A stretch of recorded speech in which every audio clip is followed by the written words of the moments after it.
Hello, I'm Jessica, a 30-year-old woman. I want to share a recent experience that helped me through a tough time with my husband and his family. This happened a few months ago, and even though things have calmed down, I'm still working through the emotions. I think talking about it might help me heal. Let's go back 3 years when I made a big decision, marrying my boyfriend Tyler. We met through friends and had 3 great years together before getting married. Tyler was fun, caring, and loving. He came from a wealthy family and had a good job, so he often bought me gifts and showed me affection. We both loved to travel, which made our bond stronger. As we got more serious, my friends were happy for us and praised Tyler. Tyler was very generous, sometimes too much.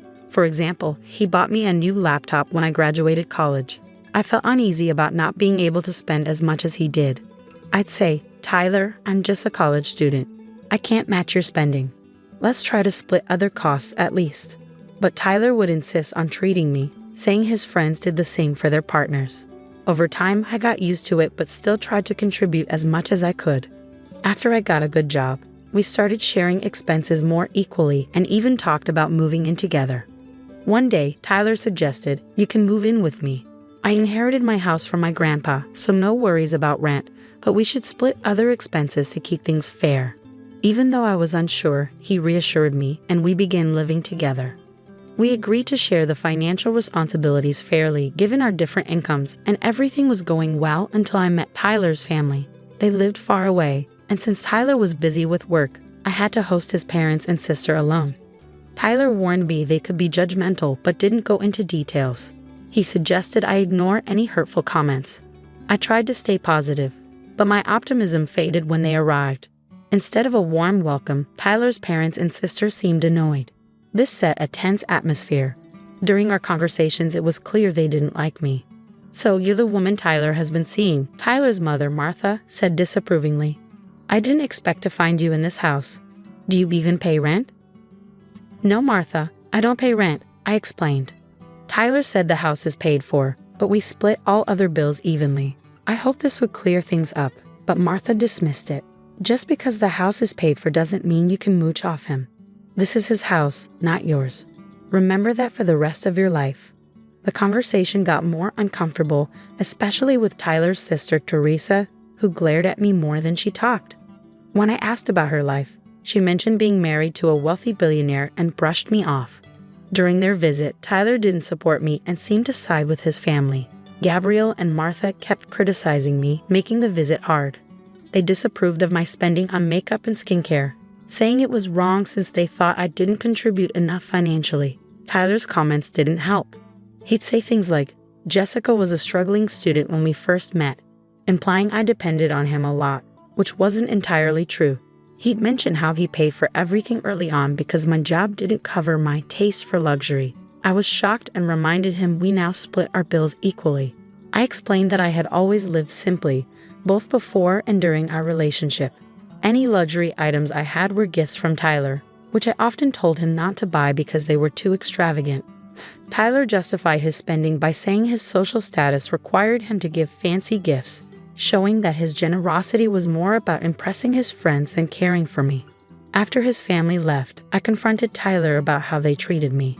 Unfortunately, he brushed it off. "Don't take it to heart, Jessica. They meant well. You're overreacting," he said, dismissing my concerns. Despite my doubts, Tyler proposed 5 months later, and I happily accepted. We planned an engagement party and split the costs.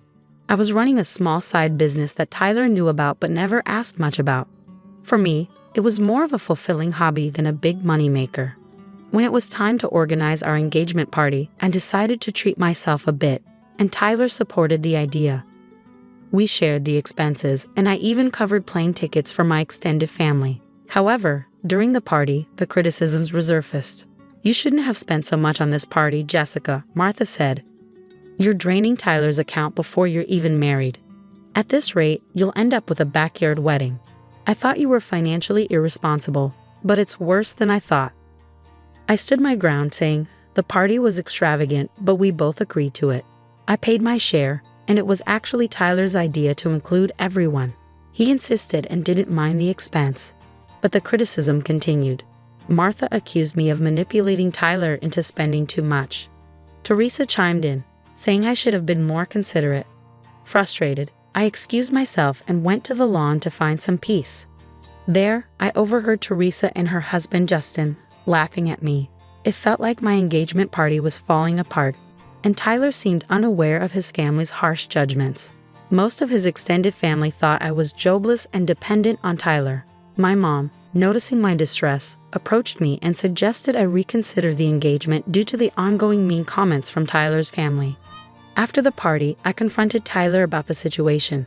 He brushed it off as a joke and expressed his love, saying financial matters didn't concern him. I told him I wanted to contribute more, especially towards rent, but he dismissed the idea. As we planned the wedding, the stress increased.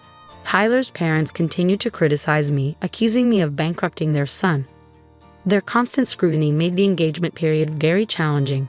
I made it clear that everyone, including my mom, was helping with the wedding expenses. However, Martha accused me of taking advantage of Tyler and trying to deplete his bank account, branding me a gold digger. I tried to reassure Gabriel, saying, "Gabriel, I'm not asking for any financial help. We can finance the wedding ourselves." But despite my explanations, Teresa criticized the cost of my dress and makeup on the wedding day, even though my mother covered those expenses. The wedding ceremony went smoothly, but at the reception, Martha and Gabriel continued to criticize my spending habits, accusing me of financially exploiting Tyler. Despite their harsh words, I stayed silent to avoid ruining our special day. A few months later, Tyler got a significant promotion at work and wanted to celebrate with a grand family dinner. I was excited for him and decided to cover all the expenses myself. "Tyler, I want this dinner to be extraordinary. I'm so proud of you and want to celebrate your success," I told him. Tyler appreciated my gesture, and I told him my business was doing well. I had a stable income from my job and recently accessed a trust fund from my paternal grandfather. I planned the event meticulously to make it perfect. However, when his family arrived, they were unhappy with the arrangements. Despite positive feedback from other guests, his family seemed to disapprove of the celebration's lavishness. During the speeches, Martha stood up and, with her voice carrying across the room, began criticizing. "I want to thank everyone for coming to celebrate my son.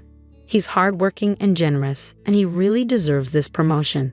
Unfortunately, he made a poor choice in his partner. It's sad that he ended up with someone who acts like a gold digger. I wish he had seen her true nature earlier. Then he wouldn't have to work so hard to support her expensive lifestyle." Martha continued, her voice full of regret. "It's clear to everyone here that his wife has been very extravagant. From the engagement party to tonight's dinner, she has almost drained his accounts." Feeling hurt, I took a deep breath and tried to stay calm.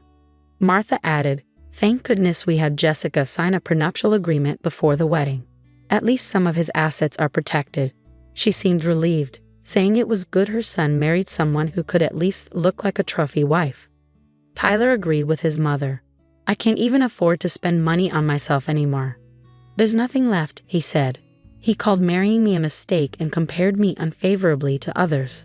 Shocked and frustrated, I finally spoke up. "Do you really think I'm a gold digger?" Tyler's response was cutting. "Your lifestyle is quite damaging to my bank account."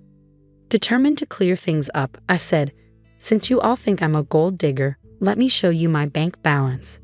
I revealed my financial independence to everyone present. The room fell silent in disbelief. Martha accused, "Did you steal my son's money?" Tyler added suspiciously, "She must have taken it from you." Frustrated but calm, I replied, "I don't need to steal money from your son. This is all from my efforts. I recently accessed a trust fund from my grandfather. I plan to use it to buy a bigger house for us, but now that seems unlikely." Despite my explanation, Tyler suggested we could still buy the house. "It'll be a wonderful gift," he said, but I was firm. "This is not happening. Your family has insulted me for too long, and you've never stood up for me. Instead, you've let them spread lies about me." Tyler tried to downplay the situation, saying I was overreacting. But I stood my ground. "No, I am not overreacting. Everyone here knows what your family has been calling me. They were here when you allowed them to insult me during our engagement party." Finally, I reached my breaking point. I couldn't tolerate the disrespect anymore. "I want a divorce," I said sternly. Tyler tried to plead with me, but my mom intervened. "You never defended my daughter. It's time she ends this toxic relationship, she declared. We left the party, leaving behind a crowd of shocked guests. I was resolute in my decision to leave Tyler and move on. My mom's support was unwavering as we exited, marking the end of a painful chapter in my life. After the confrontation, I went to our home, gathered my belongings, and stayed with my mom for solace. The next day, I contacted my cousin, who was a lawyer, to start the divorce process. With the prenuptial agreement in place, it was straightforward, so I didn't have to share my assets with Tyler. The situation escalated when Tyler and his family came to my mom's house, demanding to talk. My mom stood firm and told them to leave. Tyler kept trying to contact me, alternating between apologies and threats. I saved all the messages, ready to file a restraining order if needed. My mom's unwavering support gave me strength. Tyler even tried to confront me at work, but security escorted him out. I decided to leave my job, as my growing business meant I no longer needed it. I resigned that day, ready to move forward. A week later, I served Tyler the divorce papers at his workplace. He went to my old office only to find out I had resigned. My former colleague said he kept sending flowers and gifts to my mom's house, which we returned. The harassment made me consider relocating. With my mom's encouragement, I found a new house in the next state, a sanctuary away from my ex. As I awaited the finalization of the divorce, the judge ensured it was smooth thanks to the prenuptial agreement. During the 5 months of our separation, I focused on healing and preparing for a new chapter in my life. I settled into my new home and changed my number to avoid Tyler's messages. I heard Tyler's life was falling apart. He blamed his parents for our breakup and faced setbacks at work. His colleagues distanced themselves, and his seniors were unhappy with the negative publicity. His parents spread infidelity rumors, but they didn't gain traction. In contrast, my life began to flourish. I focused on my business and enjoyed my newfound freedom. I started dating again, cautiously, but remained hopeful about finding someone who truly valued me. Though Tyler caused me pain, overcoming the challenges made me stronger. I looked forward to a brighter future, confident in my resilience and aware of what I wanted in relationships and life. I'm driving right now. Can you wait? I called my husband Jarvis, trying to hold back my anger. Jarvis answered the phone with a slightly irritated tone. I pretended to be clueless and started talking in a deliberately cheerful voice. Driving? But the car is right here. What are you talking about? Oh, are you in this luxurious hotel by any chance? What? What are you talking about? Just so you know, your parents are coming over soon, so be ready. After saying that, I hung up the phone without waiting for a reply. My name is Roberta. Ever since our daughter Stephanie was born, I've been a housewife.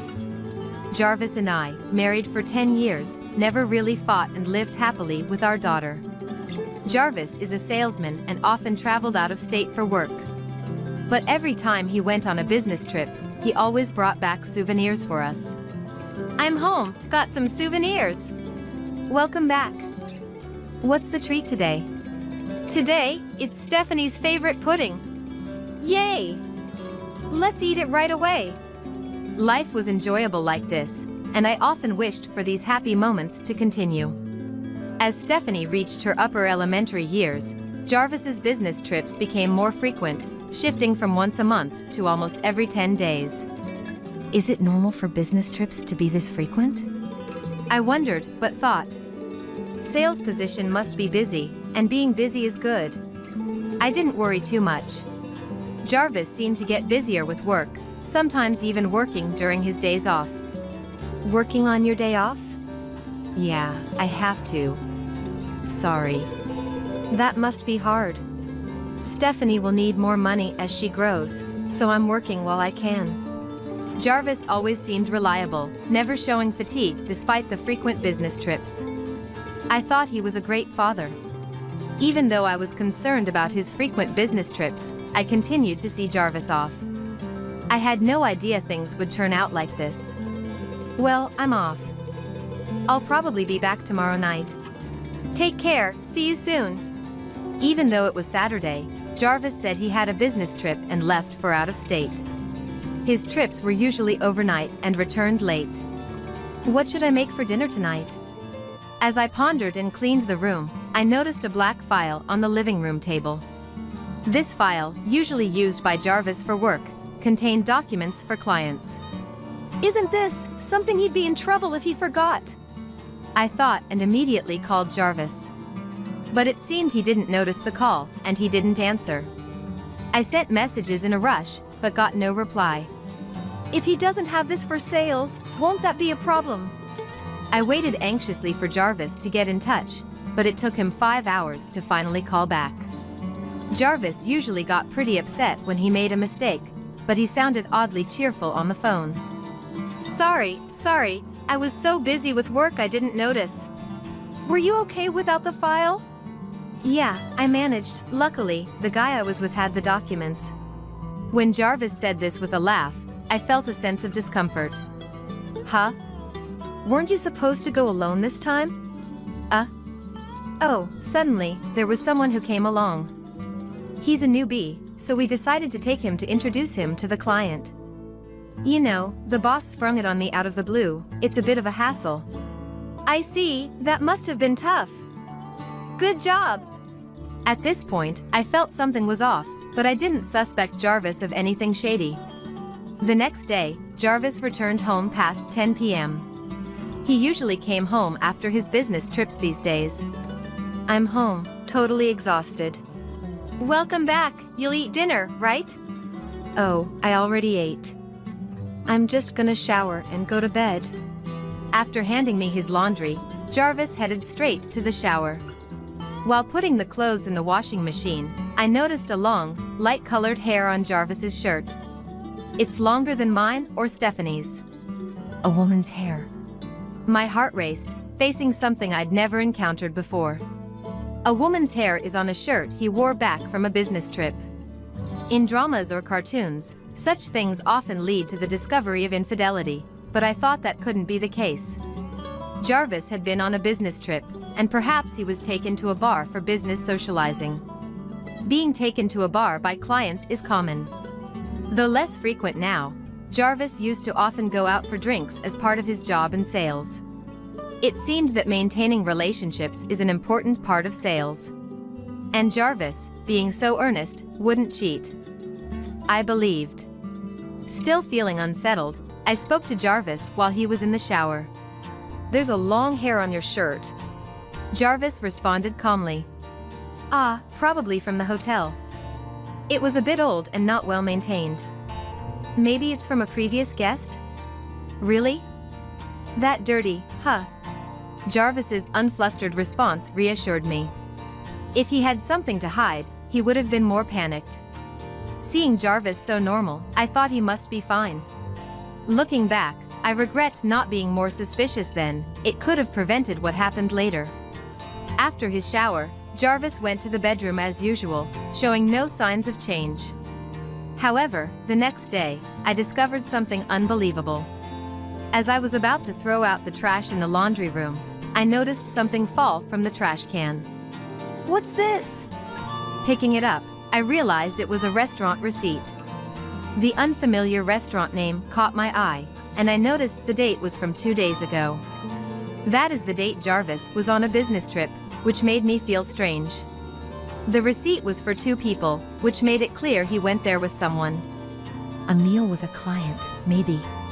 That's what I thought, but then I realized something. If it was a business meal, it would be expensed, and he'd need to keep the receipt according to company policy. A mere receipt, thrown away as trash, didn't seem like a business meal. Then who was he with? I pondered, staring at the receipt, noticing the time was marked as 10 p.m. Could Jarvis really be having a dinner with a client after 10 p.m.? The more I thought about it, the deeper my suspicions grew. Until yesterday, I was convinced of this. Jarvis couldn't possibly be cheating. But putting all the recent events together, I couldn't help but find it suspicious. Could he be cheating? For the first time, I began to think like that. Once I started doubting, I wanted to investigate thoroughly. So I decided to hire a detective to look into Jarvis. His frequent business trips seemed dubious, and the woman's hair on his shirt, and him dining late with someone, all bothered me. After hiring the detective, I was told it would take 2 weeks to get the results. Coincidentally, Jarvis had another business trip scheduled in a few days. I informed the detective and left their office. What if all these business trips were lies to meet his mistress? While talking with the detective, I couldn't help but worry. Okay, I'm off then. Safe travels. A few days later, Jarvis left for his trip as usual. Since I confronted him about the hair, Jarvis had started locking his mobile phone. He was never concerned about his phone before, but now he even took it to the bathroom. It only increased my suspicions. Is he cheating on me after all? The thought made me both dread and eagerly await the detective's findings. 2 weeks later, when the results were due, I went to the detective's office. The result revealed that Jarvis was having an affair. He was cheating with a woman around his age. Just as I had suspected, he was meeting her under the guise of business trips. It seemed that his increased trips were all for the affair, starting from when it began to increase. The detective provided several photos as evidence. Seeing those photos, I nearly screamed. The woman was my friend Esty. I met her at Stephanie's preschool and we got close due to similar pickup times. We'd visited each other's homes, but I rarely saw Jarvis and Esty talking.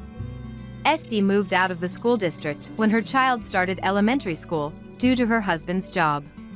We lost touch after she moved. Not connecting on social media, so I had no idea what she was doing, but she was close with my husband. The photos showed Esty and Jarvis entering a hotel arm in arm, chatting happily at a cafe, and walking hand in a park, all undeniable evidence of their affair. I was shocked to discover that Jarvis, whom I trusted, was cheating with my friend. The fact that he had an affair with my friend and then acted as if nothing happened around our family was unbelievable. Knowing this truth, I felt it was impossible to continue living with him as a family. The word divorce floated in my mind. Even after returning from the detective's office, I kept thinking about what to do for my family. While I considered divorce, thinking of Stephanie made it hard to decide what was best. Days passed without finding an answer. When I was thinking about weekend plans on Friday, Jarvis made a suggestion. Got any plans for tomorrow? Tomorrow? No, why? Well, my parents want to take Stephanie somewhere.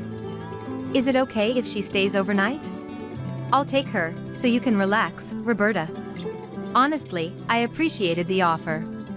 I didn't want to be with Jarvis, who I just discovered was cheating, and I planned to use the free time to look for a lawyer. Sure. Say hi to your parents for me. So, Jarvis and Stephanie left for his parents' house, and I stayed home to search for a lawyer. The next day, right after breakfast, Jarvis and Stephanie left. Mom, we're off. Take care, see you later. After seeing them off, I started searching online for a lawyer experienced in divorce mediation. Reading user reviews, I checked out law firms with good reputations.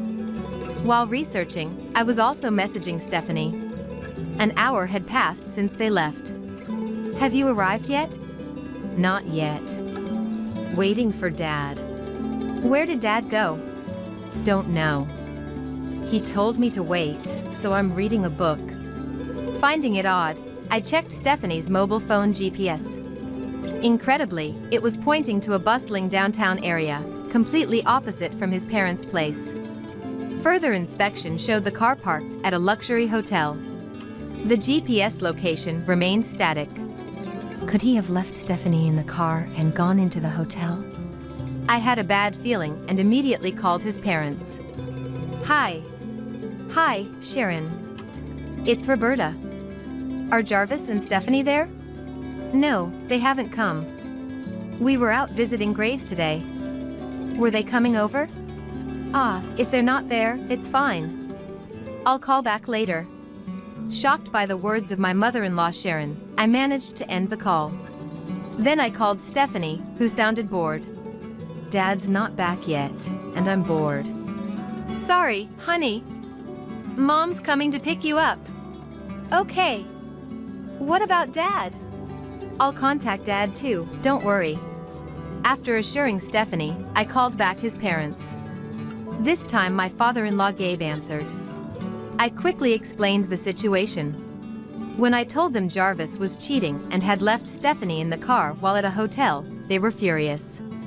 What is he thinking, dragging Stephanie into this? I'm heading to the hotel now, can you pick up Stephanie? Sure, we're on our way. I gave them the hotel's location and left home with the evidence from the detective. The luxury hotel where Jarvis was a 30-minute drive. Arriving at the parking lot, I saw Stephanie innocently waving at me. Seeing her, my anger towards Jarvis grew. I'm so tired of waiting. Sorry, let's go home first. Stephanie seemed unaware of the situation, which was a small relief. About 10 minutes later, his parents arrived. After handing Stephanie over to them, I decided to wait for Jarvis. Okay, Stephanie, let's go eat parfait with Grandma and Grandpa. Sharon, trying to keep Stephanie from sensing the adults' tense atmosphere, spoke cheerfully. After seeing the in-laws off, I called Jarvis. I'm sure he is in the middle of a very exciting time, so he would surely be irritated if I phoned him. Following a long ring, Jarvis answered annoyingly as I expected. What now? I'm driving. Can you wait? Driving? But the car's here. What are you talking about? Oh, are you in this luxurious hotel by any chance? What? What are you talking about? Just so you know, your parents are coming here, so be prepared. Of course, this was a lie. I thought that if I told him his parents were coming, he would surely panic. With that thought, I unilaterally ended the call. As I anticipated, Jarvis hurried out of the hotel within 5 minutes.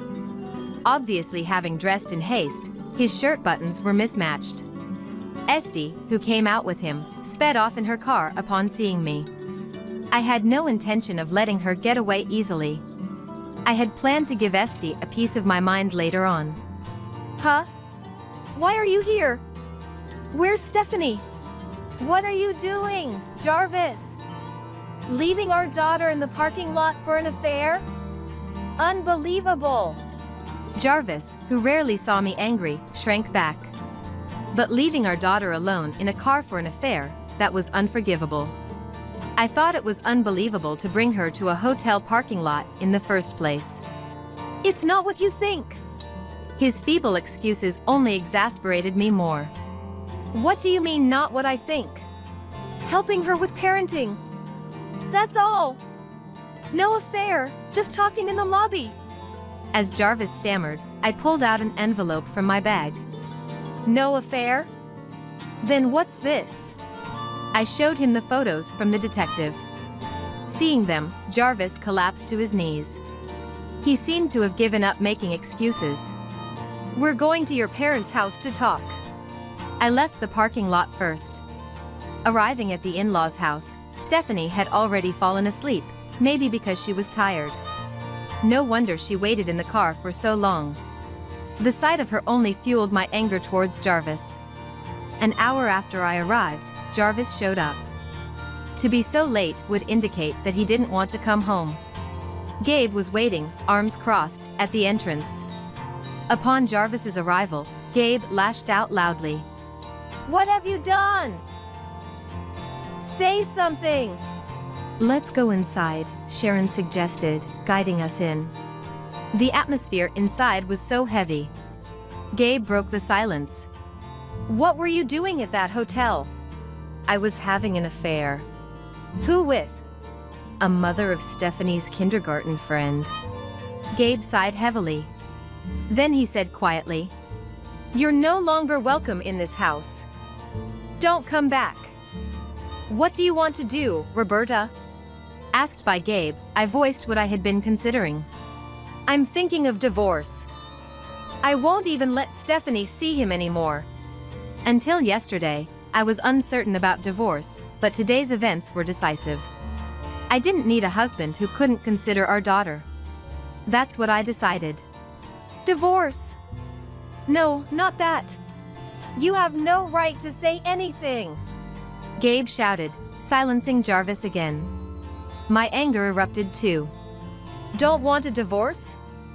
Speak for yourself. Lying about business trips to cheat.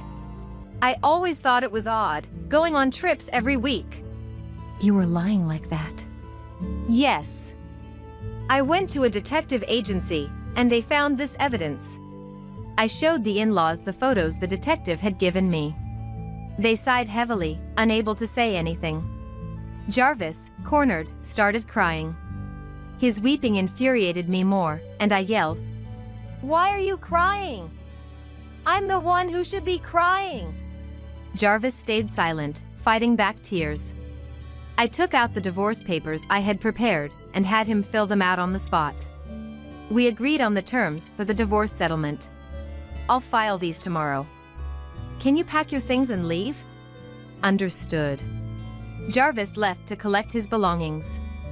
We stayed with the in-laws for a few days, just to be safe. They were concerned about Stephanie and me. Roberta, if Jarvis stops paying, we'll cover the divorce settlement.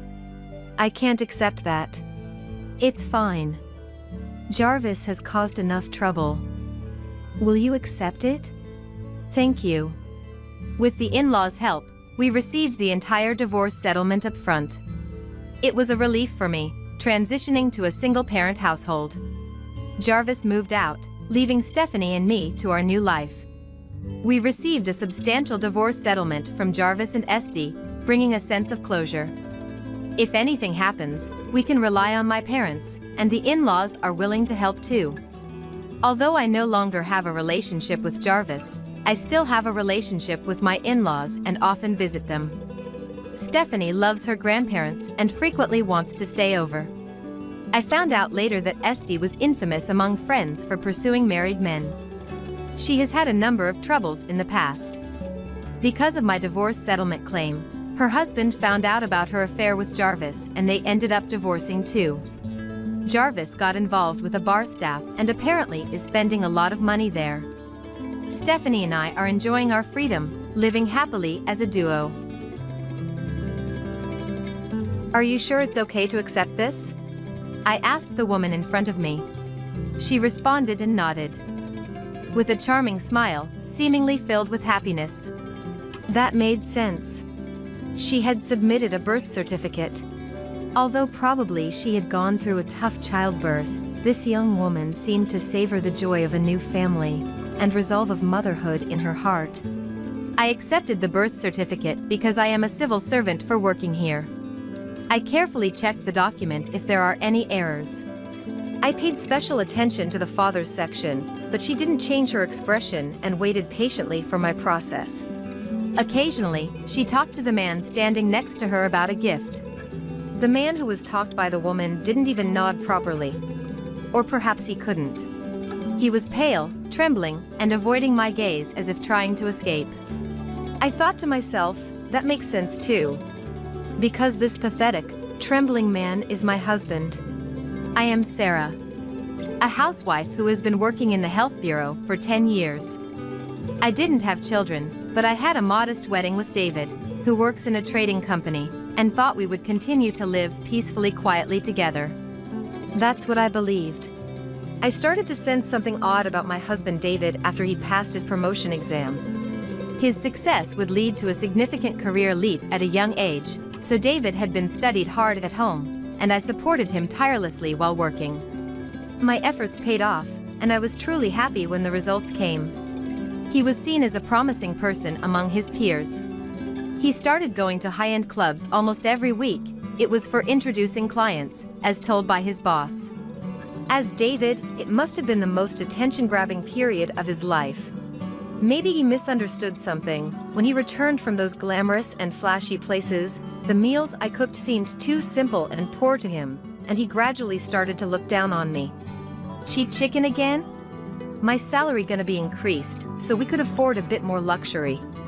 At first, he would say like that, but gradually his words became harsher, and turned into criticism directed at me. Switch to better meat. The meat was good on the celebration day, wasn't it? But I'm scared of buying expensive meat on regular days if I would be a mess it up. Haha. Your cooking wasn't bad. It kind of feels like you're indirectly saying I don't earn enough, which I don't like. Of course, I never had such intentions.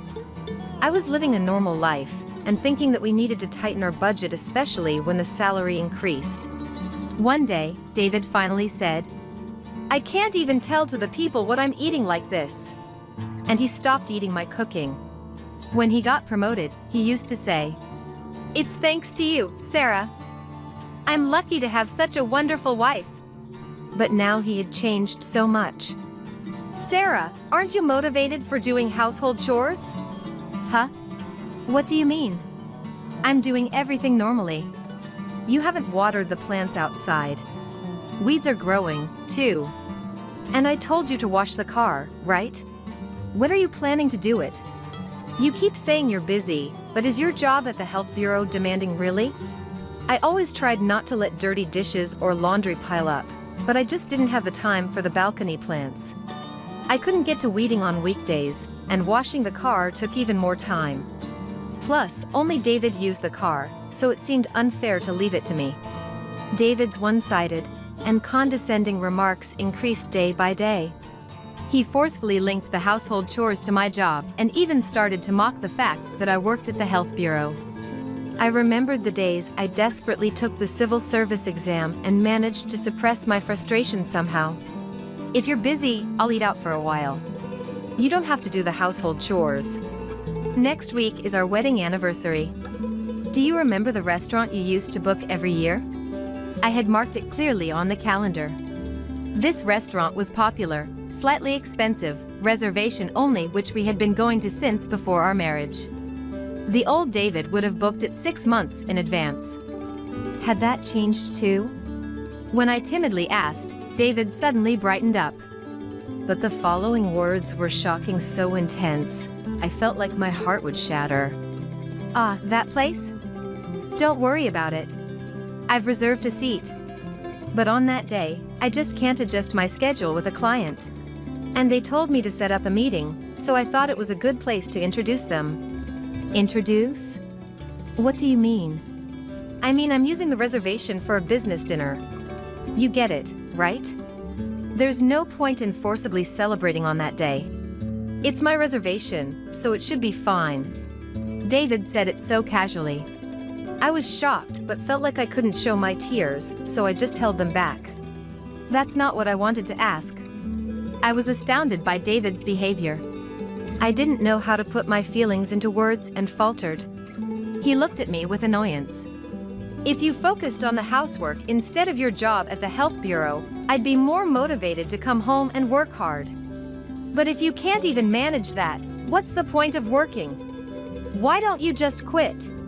It was true that I had been getting home late recently due to helping other departments.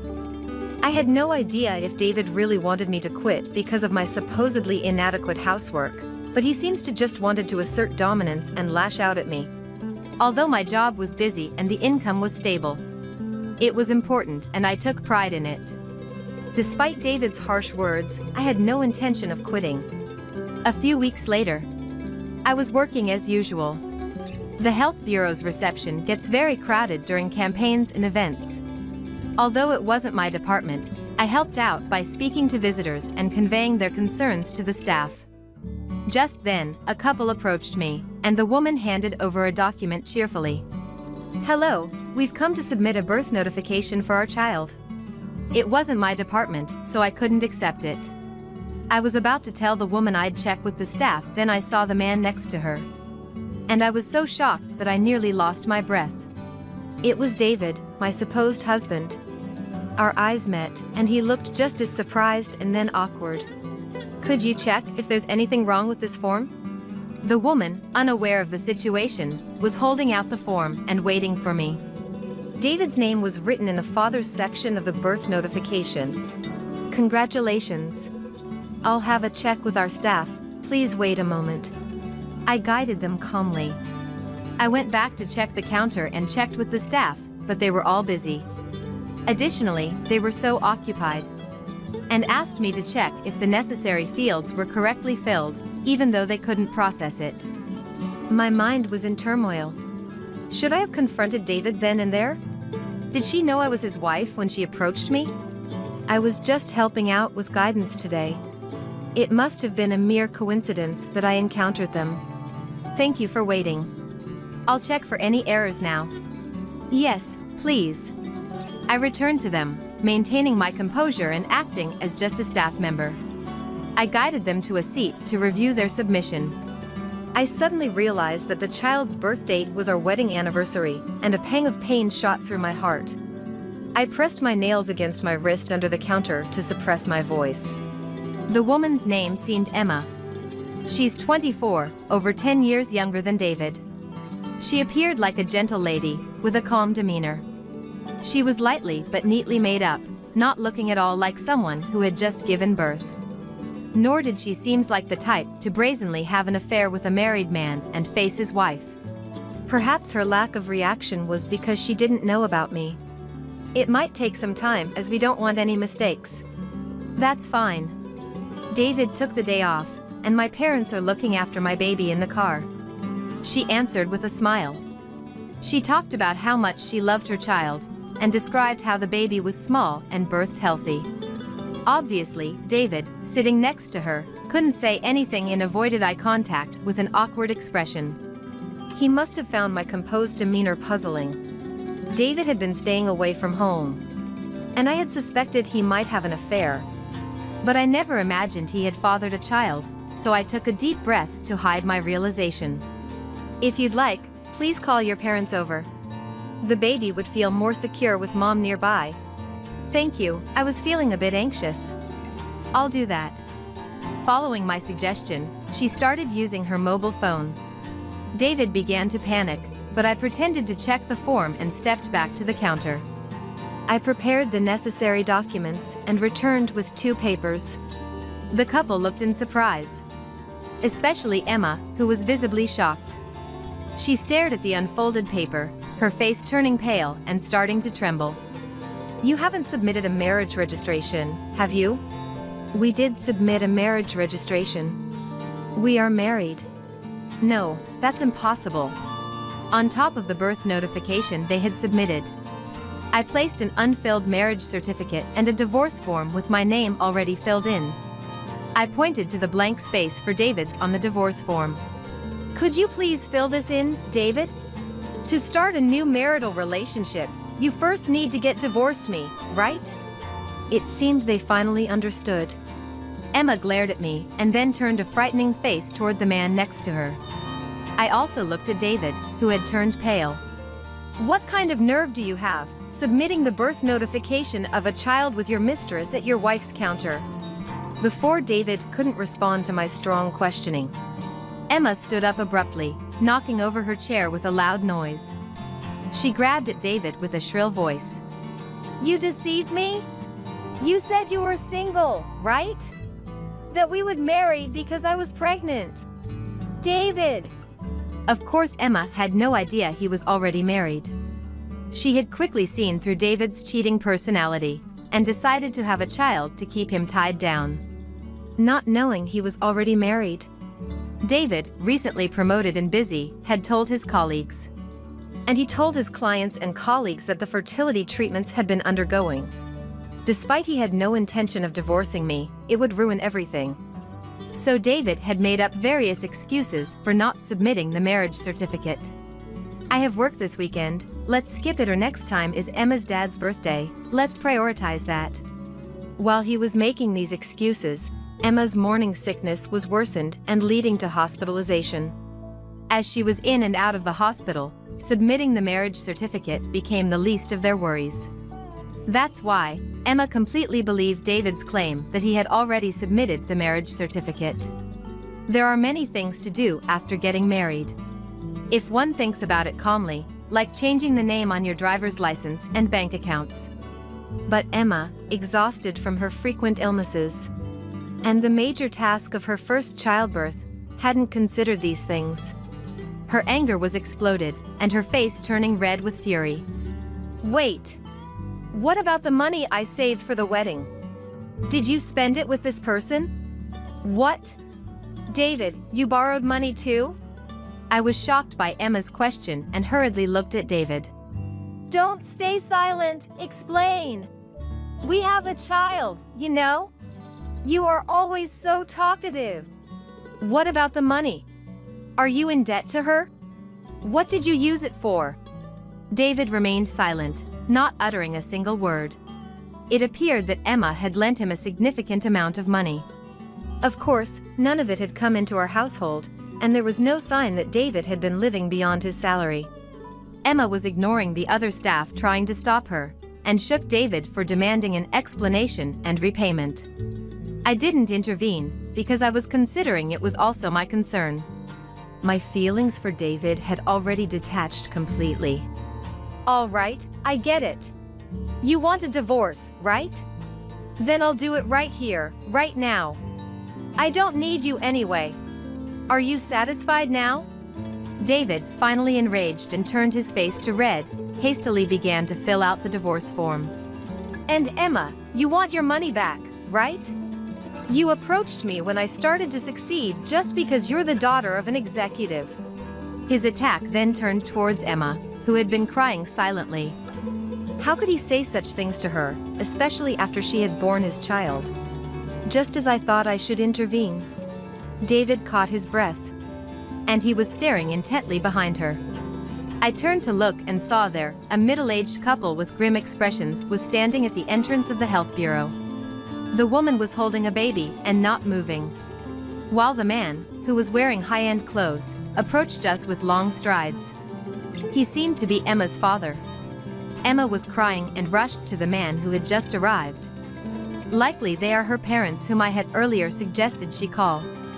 Is what I just heard true? The man's low voice interrogated David, who visibly paled. I heard later that David and Emma had met at a dinner with clients. She was assisting her father, a senior executive, in a secretarial role. David was very taken with Emma's innocence, who had just graduated from college. You seduced my daughter in a business associate and fathered a child, while being married to another woman? Is that true? I didn't invite you to the dinner to make Emma got to be this. David was scolded with such fierce anger that he stumbled off his chair and fell to the floor. Where did the money go that I prepared for the wedding expenses? David, he was forgetting his defiance, and began to tear up and apologized profusely. The disappearance of the wedding expenses turns out to be the compensation paid to David, another affair partner. He was involved with a married woman, but they were quickly discovered, then it led to her divorce. The compensation demanded by the husband was paid off with this money. David fancied young and obedient Emma and knew her family was wealthy, so he thought everything could be managed with their money if a child was involved. His plan was to settle the affair's compensation and somehow deal with divorcing me, then all that would be left would be a wealthy family-in-law and a loving wife and child. Such a deceitful scheme, trampling over others, could never succeed. I will consult a lawyer about this case of marriage fraud. I'll sue you, and of course, I'll report this to your company. You deceived my daughter. Be prepared. No, please. Emma's father declared his intention to sue and demand action to David's company. David kept apologizing while crying, but Emma's father left quickly with her and the child. David tried to defend himself, but was restrained by the security guards who arrived due to the commotion, and eventually the police were called. The filled-out divorce form was left in my hand. Soon after, David's workplace was informed, and they took swift action. His recent promotion, despite the time elapsed, was revoked, and he was demoted due to his dishonest and problematic behavior. His bad reputation was spread, and endangering several business relationships, then putting his company at risk. David was quickly fired and became unemployed. The divorce was finalized, and I was free from David. The house was in his name, so I moved to a distant apartment to avoid overlapping living areas. My family was worried, but as David's misdeeds became known, I received their sympathy and support. Faced with compensations to me, his affair partner, Emma, child support, and a fraud lawsuit, and with his company demanding damages, David quickly fell into financial hardship. Unbelievably, he thought of reconciling with me and stormed into the health bureau, trying to win me back. I was called out for causing a commotion at the service counter. Probably because I'm the one most likely to listen. But that was back when I was married. Now, I'm divorced. He's a complete stranger to me. Most people at my workplace were aware of the situation. It was embarrassing, but thankfully, after I made it clear, David stopped visiting me, no matter how often he tried. There were several discussions with Emma, too. It was worst that I kept my marriage a secret, but since I caused trouble, she offered to pay compensation. The newborn baby, with the help of both parents, is growing up healthy. So, I was not wanting to disrupt their newfound peace. I declined the money. I told Emma it's far better to use the money for the child's sake, and we parted ways. David couldn't find a new job ever. He looked down on the health department's work, thinking applying for welfare would be easy, but he didn't know about the strict scrutiny for payments. Immediately, his family found out about his misdeeds when they were contacted. His parents, being strict but fair, sent David back home. He ended up doing hard labor as a live-in worker. My transfer to another branch was officially decided because of the commotion caused by David's resentful attacks. It's far enough that the staff there doesn't know about the trouble. It seemed I'd be able to work quietly, and I was being warmly supported and sent off by everyone around me. David would have mocked it as a demotion if he were here. However, my diligent work has been appreciated. It's even better conditions than before. The new life is challenging, but I got a fulfilling job. Finally, a peaceful life without problems is starting. It's unthinkable to ask for food money. Taking money from your family is shameful, you should realize that. As my son's wife shouted, glaring at my husband and me, I thought to myself that what's truly unthinkable is her behavior. Unthinkable indeed, you fool. People say your daughter-in-law is a stranger, and it couldn't be more true. Such a brazen woman, she's not part of my family. The one who silenced my daughter-in-law was a single remark from our beloved grandchild. I am Lily, a 65-year-old housewife. I've been married to my husband Thomas for 40 years. We have 2 sons, both of them have their own families now. My eldest son, Michael, lives nearby. He has an 8-year-old daughter, but we rarely see her due to her busy school schedule. However, the last person you want to see is often the one who shows up uninvited. Lily, do you have anything you don't need? I'll take it off your hands. The loud one at the front door is Michael's wife, Emma. I've disliked her ever since my son married her. Looking back, she was always a bit off. She boldly asked about my husband's salary and our savings. Emma, you shouldn't ask such things, even to family. It can upset people. I once said to her, in a lecturing tone. Eh? Why not? We're family. My parents tell me everything. Oh, by the way, they said they hardly have any savings. Seeing her laugh, I felt drained. Later, my younger son's wife said, Lily, I need to talk to you about my sister-in-law. The content was unbelievable. At that time, she was struggling to conceive and was undergoing treatment. Why don't you have kids? You should have them while you're young, it gets harder as you get older. Such meddling made her neurotic. Even when Michael scolded his wife, she showed no remorse. I was just giving advice as a mother, she defiantly claimed. But after successful treatment, a grandson was born to my younger son. Then, this time, Emma sent a message. Just because you had a boy doesn't mean he's the heir, right? My daughter is the first grandchild and the eldest son Michael's child. To the second son's wife soon after giving birth. This incident caused my younger son's family to move away, reducing our meetings to a few times a year. Children grow up watching their parents, and looking at Emma's parents, it might not be entirely false. My husband sighed deeply. Emma's parents, living in the countryside, were equally strange. Every year at Thanksgiving, we send gifts to those who've been kind to us, including Emma's parents. One year, I received a phone call from Emma's parents. Hello? I was taken aback. So, you know, the assortment of sweets and towels is fine. but we were thinking meat would be better, right? What is she talking about? It's the thought that counts, and besides, we've never received a Thanksgiving gift from Emma's parents. Yet, they had the audacity to say such things. I was hesitant, but when I told Michael about the call, he immediately scolded his wife. I should have told you what they like. Sorry. Next year, please send them their favorite things. I was stunned by her audacious response. Emma, that's not the point. We sent those gifts with love, but both my husband and I felt very offended.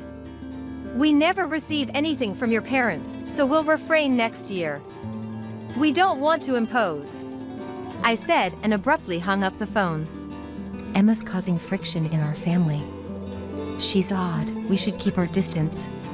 But contrary to my wishes, when my granddaughter Aria started elementary school, Michael's family moved close to our house. This house will be well taken care of by our family. Lily, you and your husband can comfortably move into a home for the elderly. When she said this with a smile, both my husband and I were speechless. In essence, she meant they wouldn't care for us but would take the house. We didn't expect care from them, especially not from Emma. But living nearby meant we'd frequent use the same supermarket. When I go shopping, there's an 80% chance I run into Emma. Oh? Lily, are you shopping too? What a coincidence, so am I. Emma says this, but I'm not a fool either. She must have seen me leaving our apartment for the supermarket. And her goal was clear, just one thing. These, I saw on TV. They were delicious. This is also recommended. And this too. She would unceremoniously add items to my shopping cart. I live with just my husband, we can't eat all of these. Even I put things back, she'd quickly return them to my cart, saying, "It's fine, I'll take them, don't worry about it." Fine for what? I thought, but with neighbors and friends working at the supermarket, I couldn't raise my voice. After I paid, she brazenly opened the packages as if they were her share and stuffed them into plastic bags, then into her own shopping bags. Even with a 10-pack of eggs, she'd say, "You can't eat all these, right? I'll take some." And open the pack herself. That finally made me angry. I use eggs every day, it's okay. Please give them back. And this meat too, I'll freeze any leftovers. When I said this, Michael and Aria both love eggs. I want them to eat a lot. And meat too. But, you know, Michael's salary has been cut recently. She showed a visibly downcast appearance. Looking at her shopping bag, it was mostly discounted items. Because of her loud voice, other shoppers looked at us strangely. On a day I didn't encounter her at the supermarket, a neighbor working there stopped me to say, "Can't you do something about your son's wife? Asking for more discounts, not listening when we say we don't put sale stickers on items in the cart." Her embarrassing behavior made me feel like my face was on fire. Give me a break. My head's going to explode. Most of my conversations with my eldest son Michael became about his wife. That weekend, Michael and his unusually serious-faced wife Emma came over. As soon as she entered the room, "Lily, I got too comfortable thinking we're family. I'm sorry for the trouble at the supermarket. I'll refrain from such embarrassing behavior from now on." Is this really the same woman? She seemed genuinely remorseful. I later learned from my son that they had a serious fight. He threatened divorce if there wasn't an improvement, which seemingly changed her attitude. Life was peaceful for a while. But people don't change that easily. After that, I felt awkward using the supermarket, so I started ordering groceries online. Then, my son's wife began bringing my granddaughter Aria to visit regularly. "Grandma, I drew this." She showed us a well-drawn picture. "Oh my. Aria, your colored pencils are quite short," I remarked. I want to buy her new pencils, but things are tough. "Sorry, Aria," Emma interjected. Seeing this, my husband took out his wallet.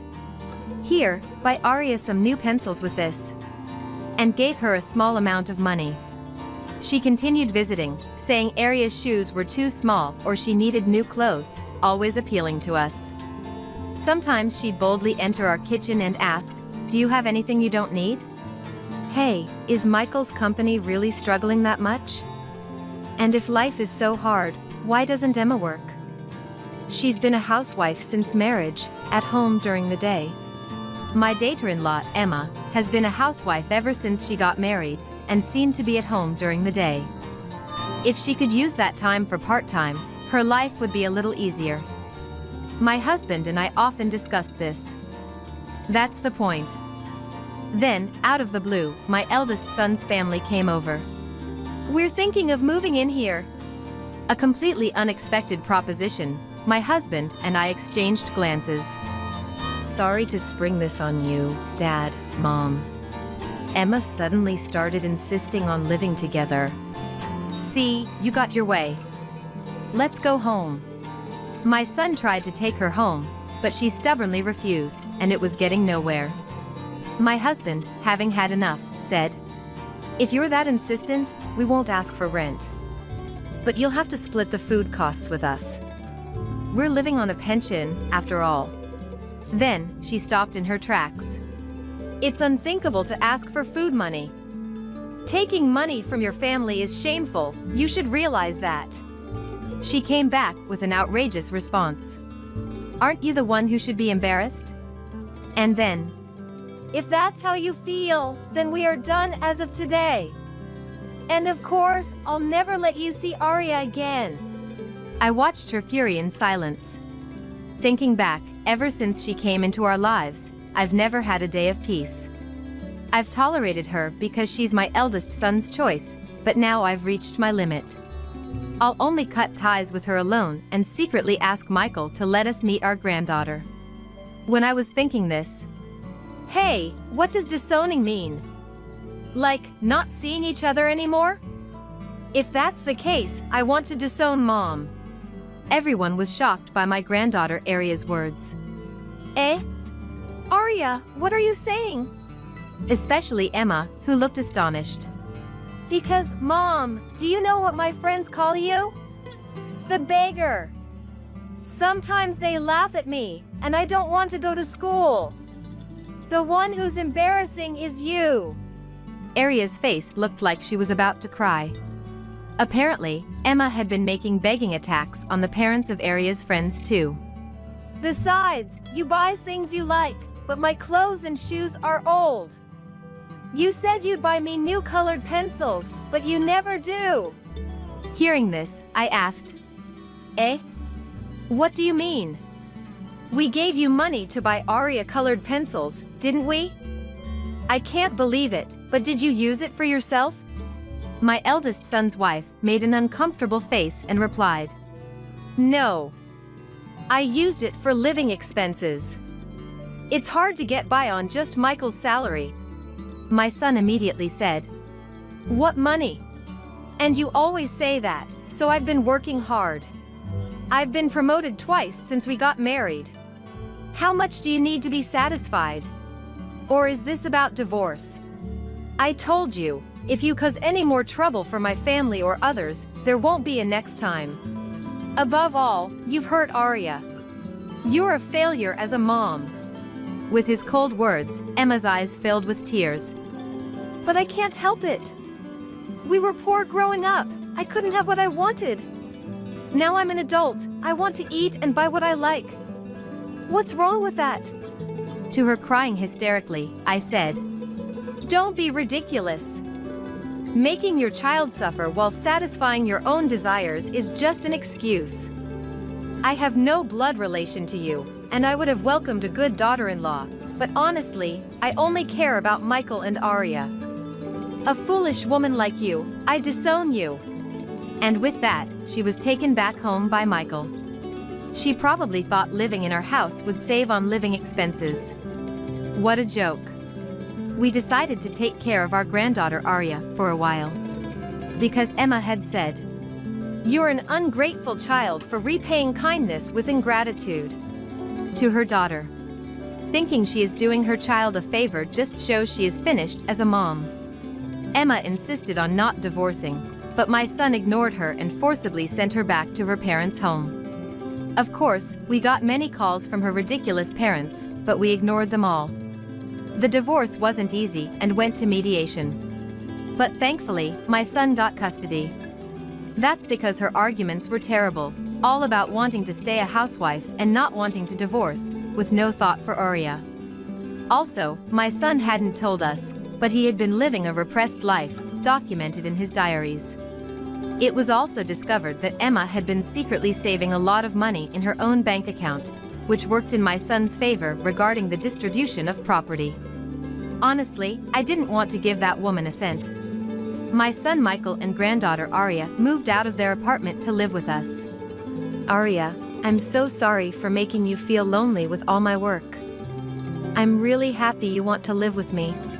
My son was crying with happiness. Arya looked a bit shy. I thought peaceful days were finally here, but then, a few months later, some unwelcome visitor started ringing our doorbell incessantly while my son was at work and my granddaughter at school. What? Looking at the monitor, I saw an unexpected figure. What do you want? Everything's been settled, right? Opening the door, there stood Emma, my former daughter-in-law, and her parents, faces filled with anger. Settled? Don't be ridiculous. Why haven't you paid child support? Emma's mom's words confused us. Excuse me? We're raising Arya here. If Emma were to pay, maybe, but why should we? My husband glared at the three of them, baffled. Then Emma's dad said, Emma has no income after the divorce. For the time being, your son should be taking care of her. That's why he needs to pay child support for Emma. Behind her parents, my ex-daughter-in-law looked at me triumphantly. We couldn't help but laugh at such ridiculous statements. You might want to look up what child support means. How old is your daughter? All I see is a healthy adult woman over 30. Did you really pay travel expenses just to come here and say something so foolish? Following me, my husband added, What you're doing is extortion. Now that we're divorced, we're strangers. We won't hesitate to call the police next time. To be honest, I've never once considered you family. He then pulled out his mobile phone. Seeing this, they panicked. Police? That's ridiculous. We're leaving. And they left hastily, almost fleeing. Watching them go, we mused. Those parents seemed normal until the marriage, but you really can't understand people. Child support for a wife? Never heard of such a thing. That woman, crazy till the end. We laughed for a while, remembering their foolish faces. Apparently, Emma's family was struggling financially. Unbeknownst to us, they had been recipients of TANF for years, receiving it under the pretense of the dad's mental illness. However, it was revealed as fraud following an anonymous tip. They were all healthy, they should have been working. It's infuriating to think such people were getting money meant for those truly in need. They were working and paying fines for a while, but people don't change easily. They were arrested for theft a few months later. They're strangers now, but I hope they continue to struggle. As for us, we've been living peacefully as if it was all a lie. Arya has brightened up and brings friends home more often. Furthermore, my younger son's family decided to move back here for his job transfer. I've been in touch with my daughter-in-law. Lily, please teach me cooking again. My son is thrilled that he'll get to see everyone more. And he's so excited to play with his cousin Arya after we move. Looking back, I saw the grandchildren playing happily together, a smile naturally forming on my face. Then, 3 years after the divorce, my son Michael remarried. Her name is Elizabeth, introduced by a friend. She was mistreated by her ex-husband and his family for not being able to have children. Elizabeth is kind and gentle, getting along well with my younger son's wife. Above all, I miss my grandchild Arya very much, and we prepare meals together. Arya shyly called me mom for the first time the other day. I thought I would never be able to be mom, so I was so happy. Elizabeth teared up as she told me. I gently patted her back. I'm truly happy that someone as kind-hearted as you became Michael's wife and Aria's mom. Thank you, Elizabeth. Soon, my son's family will move to a new home. Not too far from here. Michael and Aria had a hard time with his ex-wife, but with Elizabeth, they'll surely have peaceful days. My husband and I are planning to start a small garden when we're alone. It seems we'll be able to spend our old age in peace. Thinking about this, I savored our current happiness. My husband is out on a shopping trip right now. When we visited our eldest son's apartment to celebrate our first grandchild's birth, the door was opened by his wife, who did not hide her annoyance and frowned as she tried to close the door. In a panic, I handed over a $3,000 gift for the celebration. If there's anything I can help with, just say it. Things might have changed since our time, but I want to support you as much as I can. Raising a child is very hard. I said this hoping to lighten the load for my eldest son's wife, Elizabeth, but it backfired. Don't act all high and mighty, we're cutting ties with in-laws like you. Elizabeth shouted and threw the gift envelope I had just handed her into the trash bin by the entrance. My husband and I were speechless at her actions. Elizabeth glared at us fiercely. I didn't want to hear such nonsense, that's why I didn't invite you. But he invited you without asking me. It seemed that Donald had unilaterally decided to allow our visit. Elizabeth was unforgiving and started to complain about our son. It's unbelievable to invite people home without my consent. Donald is so useless. I made him go shopping on purpose, thinking he would let you in if he was here. After saying this, she emphatically told us never to come again and closed the front door. Then immediately, we heard the sound of the lock. I could no longer think of my eldest son's wife, who had insulted our son and trampled over our feelings of celebration as family. Overwhelmed with irritation, we decided to cut ties with her. My name is Madison. I've been married to Jeffrey for over 30 years, and we're still close. After our marriage, we had our eldest son, Donald. 2 years later, George, our second son, was born. On holidays, my outdoorsy husband would plan hiking and camping trips for the whole family. Hiking is tiring but gives a satisfying sense of fatigue. I had a blessed life, both in my career and personal life. But life changes.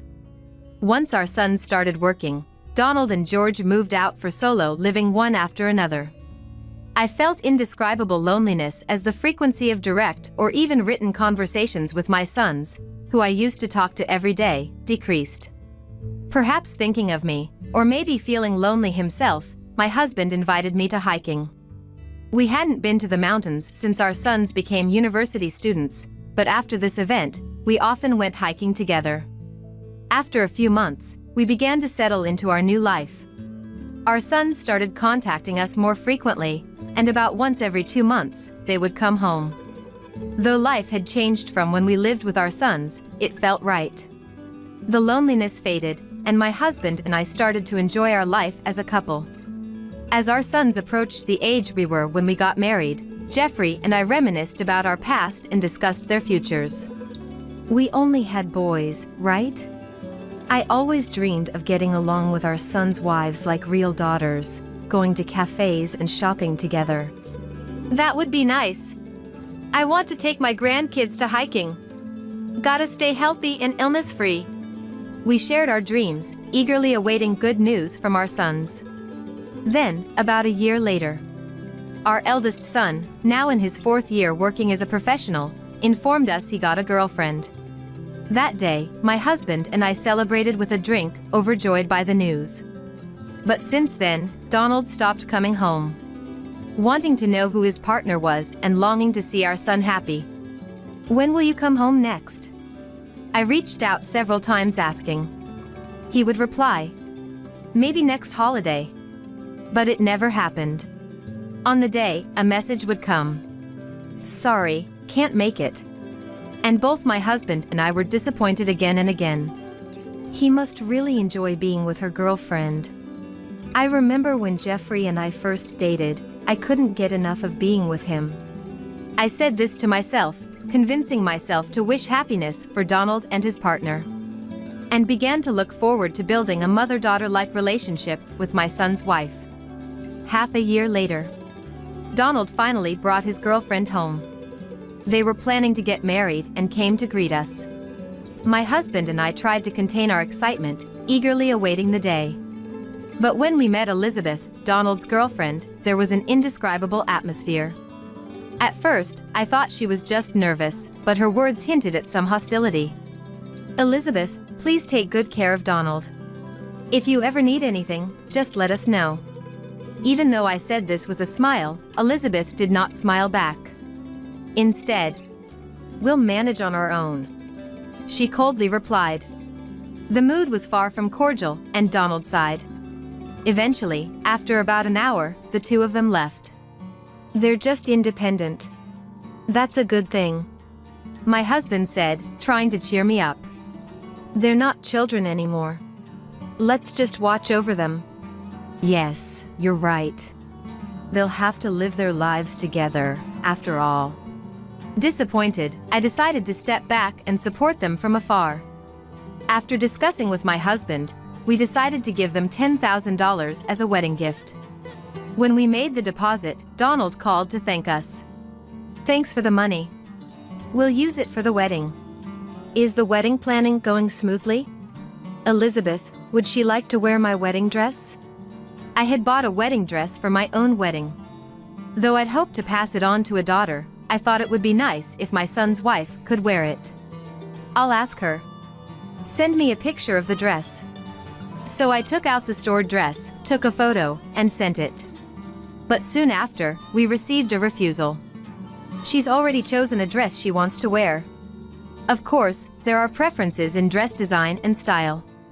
I was a bit disappointed, but what could be done? "That's fine.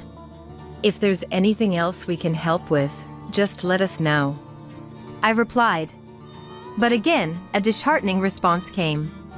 "We're handling everything ourselves." Indeed, a wedding is for the couple themselves. Still, feeling excluded, I couldn't help but worry.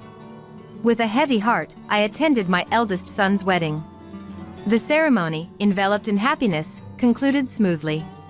The reception was lively, with delicious food, and Donald looked very happy. Seeing my eldest son like that eased my anxiety. After changing outfits, the newlyweds went around for photos.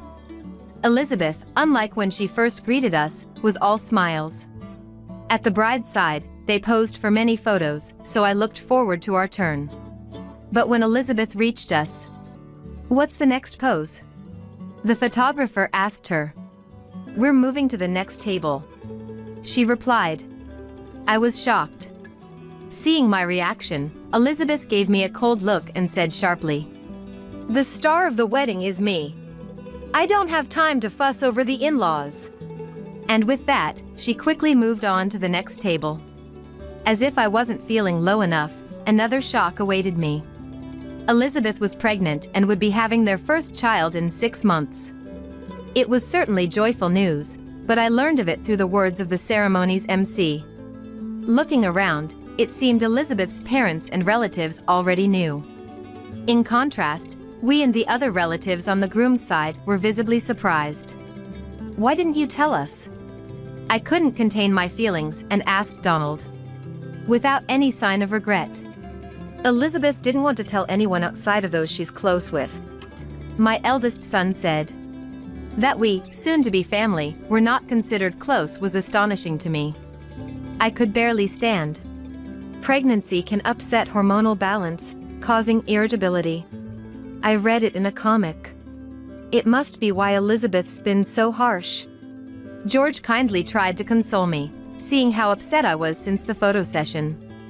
I had felt a distance from Elizabeth since she first greeted us, but still hoped we could gradually become closer and build a good relationship.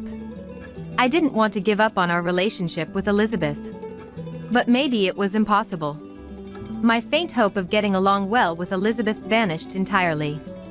And after the wedding, we barely communicated with the newlywed couple as days passed. Worried about Donald's absence, George occasionally visited us.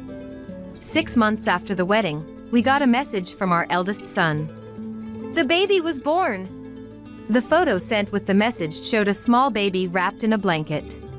Though I hadn't been involved and did not feel like I became a grandparent, I still wanted to celebrate.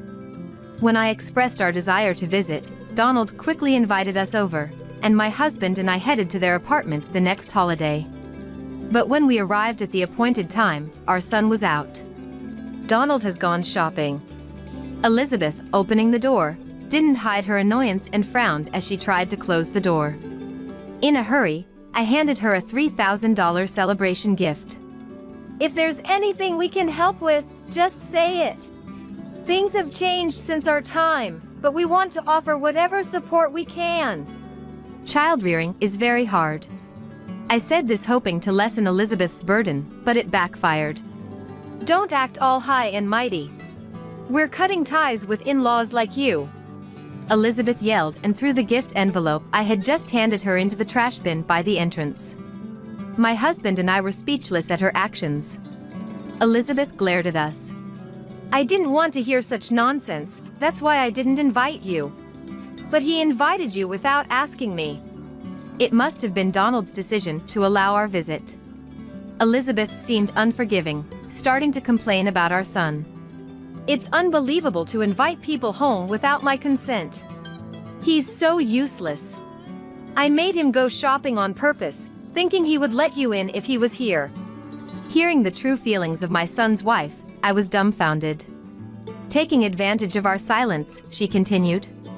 I'll tell Donald you saw the baby and left in a hurry. Please don't come again. It's a nuisance.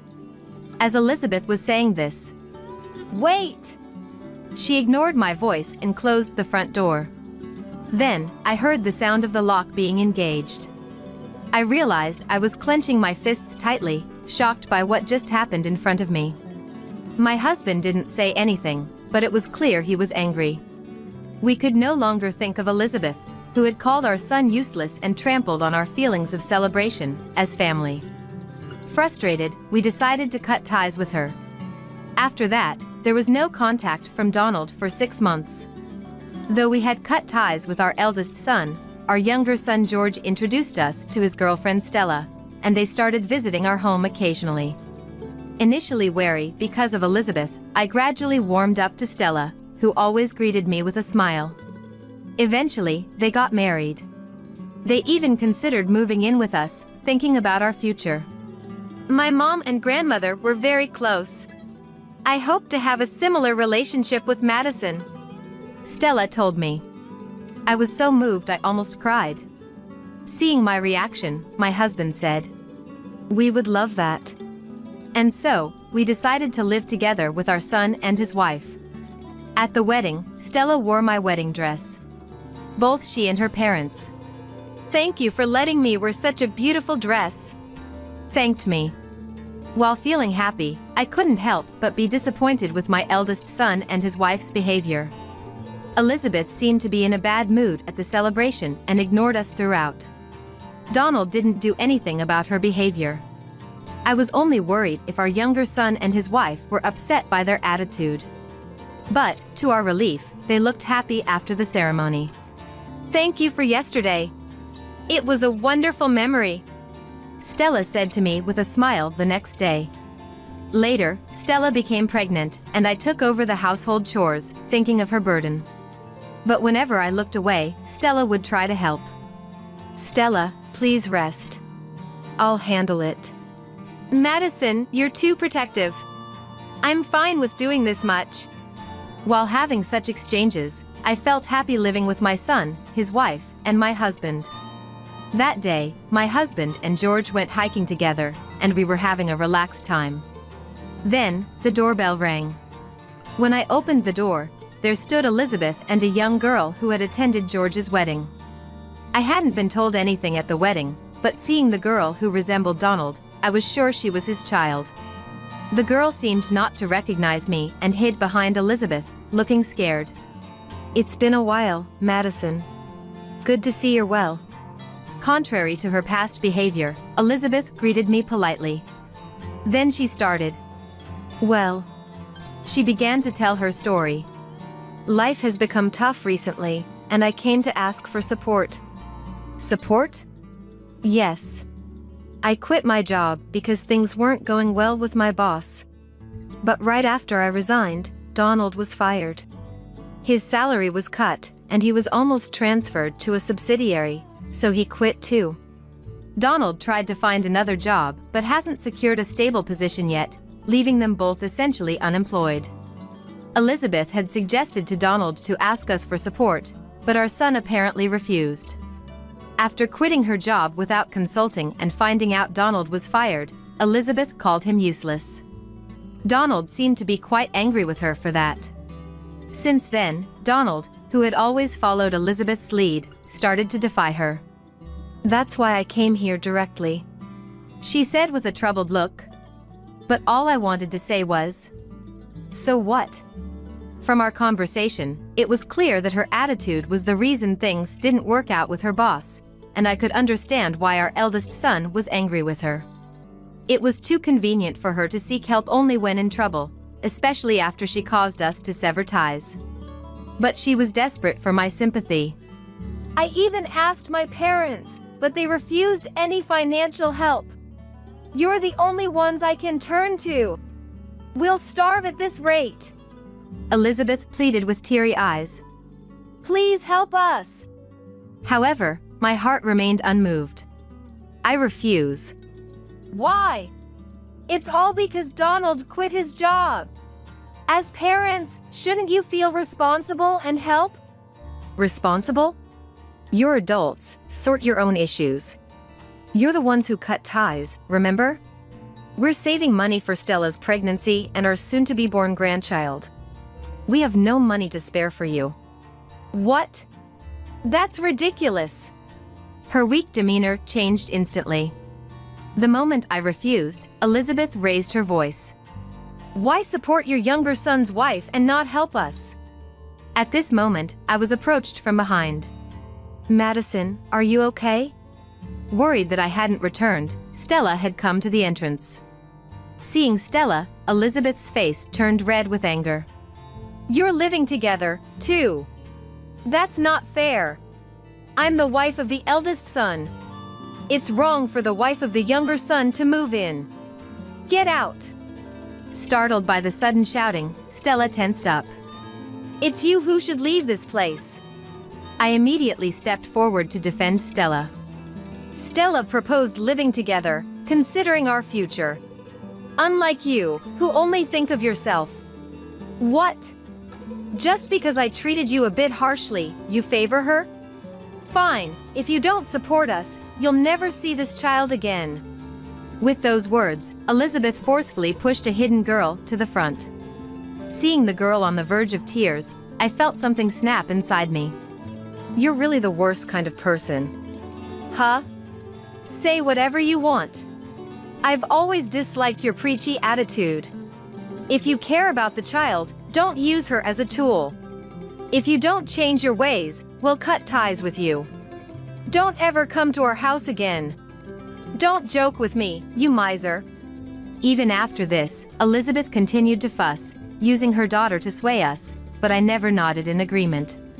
Though I thought to let her rant as she pleased, seeing the girl scared by Mom's yelling, I decided to take a drastic action. "If you stay any longer, I'll call the police. Leave quickly if you don't want to make a big deal out of this." At the mention of the police, Elizabeth, who had been bustling about, stopped talking and left with a look of despair. Later, I heard that Donald and Elizabeth were struggling to find new jobs. Despite finding each other's presence intolerable, they couldn't afford to separate due to lack of assets, and so they were stuck together. They were always fighting. And their bad reputation spread in the neighborhood. They were even reported to the child welfare office, concerned about the bad influence on the child. For the child's sake, my husband and I are considering taking her in. Several months later, Stella safely gave birth to a healthy baby girl. Since her parents' home was far away, Stella didn't go back, so I dedicated myself to supporting her. George and my husband dote on her.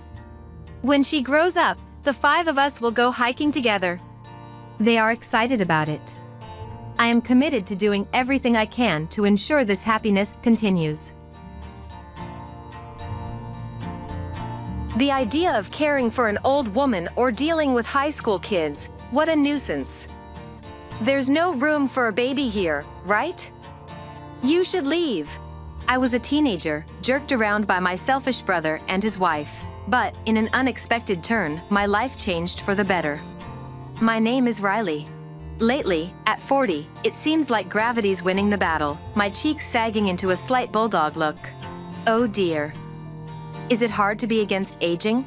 However, reminds me, my mother never really had sagging skin or wrinkles. Wish I had inherited that.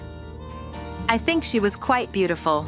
After divorcing my father over his affair when I was young, she raised my older brother Alexander and me on her own, until one day. Suddenly, she collapsed with a brain disease. Alexander was a freshman in high school, and I was in middle school. My mother woke up, but was paralyzed from the waist down and struggled to speak. She mostly seemed lost in a daze. That's when my trials began. After learning about her condition, what are we going to do now? Alexander quickly said, I thought, we'll support her together. But, Alexander said, I can't handle caregiving. Mom wouldn't want a man taking care of her, right? I have to study, so you handle it all. And he just dumped it all on me. As a middle schooler, I had no idea how to care for someone. I couldn't even imagine the workload or how hard it would be, just felt anxious about the future. Could I really take care of her all by myself? Not long ago, I was just a kid, spoiled by her. The only adult I could turn to was my father, who had abandoned us, and I didn't even know how to reach him. I learned for the first time that she hadn't even received child support from her husband. Even if I could contact him, he would have probably abandoned us again. Knowing the hardships she faced working day and night pained me. Moreover, she was young and ineligible for care insurance, so we couldn't get proper care services. Though we managed living expenses with welfare, there was hardly any external support. There might have been better systems in place, but as a middle schooler, I couldn't understand the bureaucratic paperwork. I just followed what the hospital advised, processing paperwork as told. Yet, Alexander turned a blind eye to me, leaving not only mother's care but all household chores to me. Living in the same house, he enjoyed leisure, sleeping whenever he wanted, while I gave up studying hard and friendships, often sleepless due to caring for my mother. Thus, my teenage years dedicated to household chores and caring for her, I was thrust upon me by Alexander. It happened the year after my mother fell ill. Suddenly, I'm dropping out of high school. Alexander announced. I couldn't help but hope he might assist with the mother's care. I was in my second year of middle school, needed study harder. I needed help, but what he said next was unbelievable. Got a girl pregnant. I'm marrying her and we'll live here. What? Turns out, he had impregnated a classmate. Dropping out to raise the child in our home. A person who wouldn't even care for his own mother, how could he care for a baby? A child making a child, that's what it seemed like. I protested loudly. I don't want to live with you. But, don't worry, I won't bother you. He just laughed it off with a nonchalant attitude. Of course, I couldn't believe those words. For the first time, I wanted to escape. But back then, I was powerless. A month later, Alexander's girlfriend, Stella, moved in. At first, I know it's tough at home. I'll help.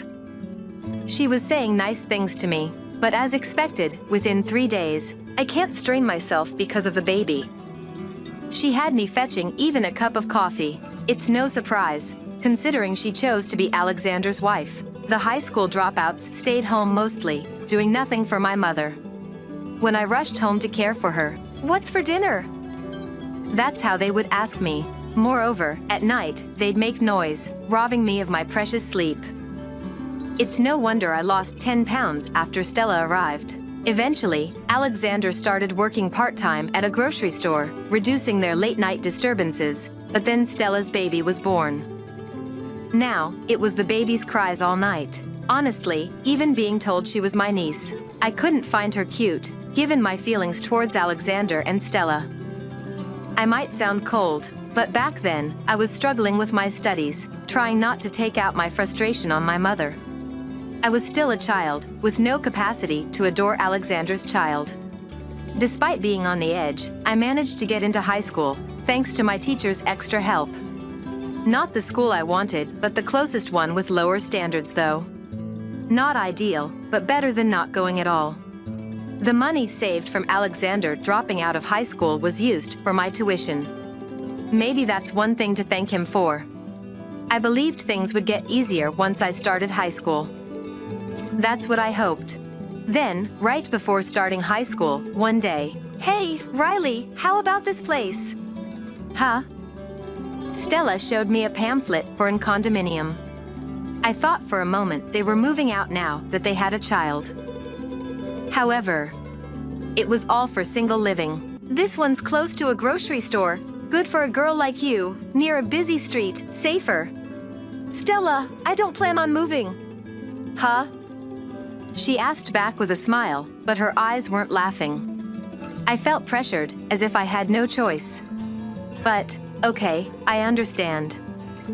I couldn't just say, "We should consider my mother." "Just take her with you." "That's impossible. I have nowhere to go." "I'm helping you look for a place. Just find a part-time job or something." "That's terrible." "Terrible? You're in high school now, perfectly able to work. Living at home is just pampering yourself, pampering. You're in high school, time to move out." "Why do I have to listen to you?" I argued back, tears in my eyes. "I am Alexander's wife. I'm his family. I've got a baby, but I've got an old woman to care for and a high schooler at the same time. How could you deal with harsh situation? Get out quickly." Before I knew it, Stella grabbed my collar and threw me out. Then Alexander roughly dragged my mother out, here, handing her to me. I couldn't believe these were the actions of parents. Stella then kicked my mother's wheelchair and threw my school bag at me. "See ya!" and closed the door. "Wait! Please wait!" I yelled, banging on the door, but they didn't come out. I was really being thrown out. That's when I realized. "What's the matter, young lady?" The voice came from Harris, the old man living across the street. "Mr. Harris!" He asked what happened. "I've been thrown out with my disabled mother." But I couldn't said. It felt embarrassing, somehow shameful. "Come on in for some coffee." He then gestured for me to come over with a smile. Though I was hesitant to enter a neighbor's home so quickly, it started raining, and I couldn't leave my mother out, so I gratefully accepted. Harris gave us towels and warm coffee. Noticing my tension, he made small talk, asking about my favorite things to help me relax. Eventually, I was kicked out by Alexander and his wife. I opened up. "What will you do now? Do you have somewhere to go?" "I don't know." "How about I offer you a place to live?" "No, we can't. We don't have the money." "Oh my. I wouldn't take money from a young lady like you. It's for free." "That can't be right." "It's okay. Usually, old folks have extra money, and young people should take advantage when they can. I'll even cover your tuition.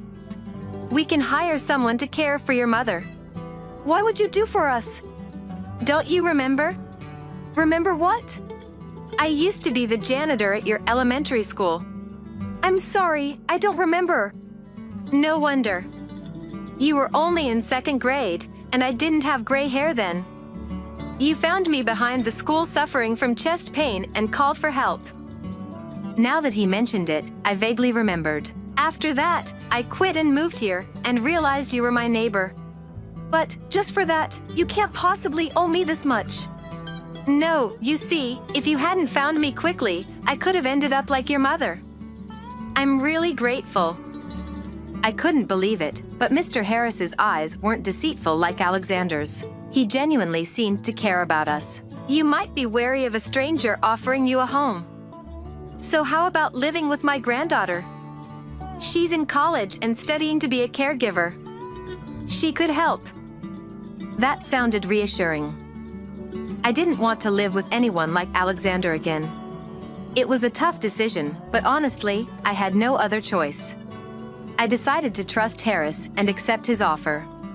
The house he provided was a mansion, the likes of which I'd never seen, and it was wheelchair accessible. His granddaughter, Scarlett, said, "I was planning to live alone for college but thought it might be lonely."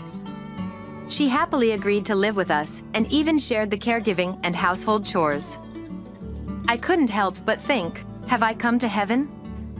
It was such a blissful life. Not only did Harris make it possible for me to attend high school, but he also offered to pay for my college, allowing me to pursue an education I thought was impossible. Scarlett was truly like a sister to me, supporting me through my studies.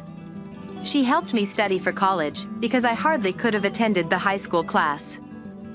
Thanks to her, I was accepted into a university with much higher standards. Later, I learned Harris was from a family that owned a large corporation, involved in everything from food to caregiving services. He had been a janitor as a post-retirement hobby. One day, "How can I repay you?" I asked him. Then, "Why don't you work at one of our caregiving companies?" He suggested.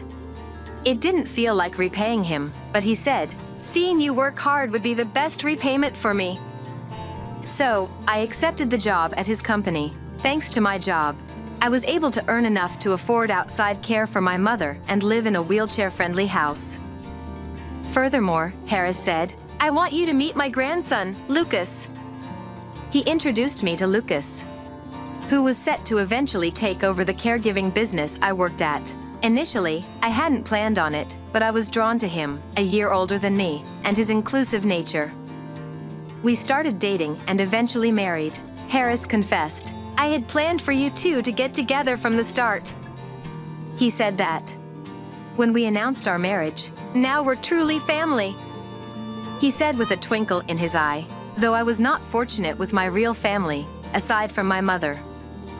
I remember being happy to have found a family in that way. My understanding husband agreed to live with my mother.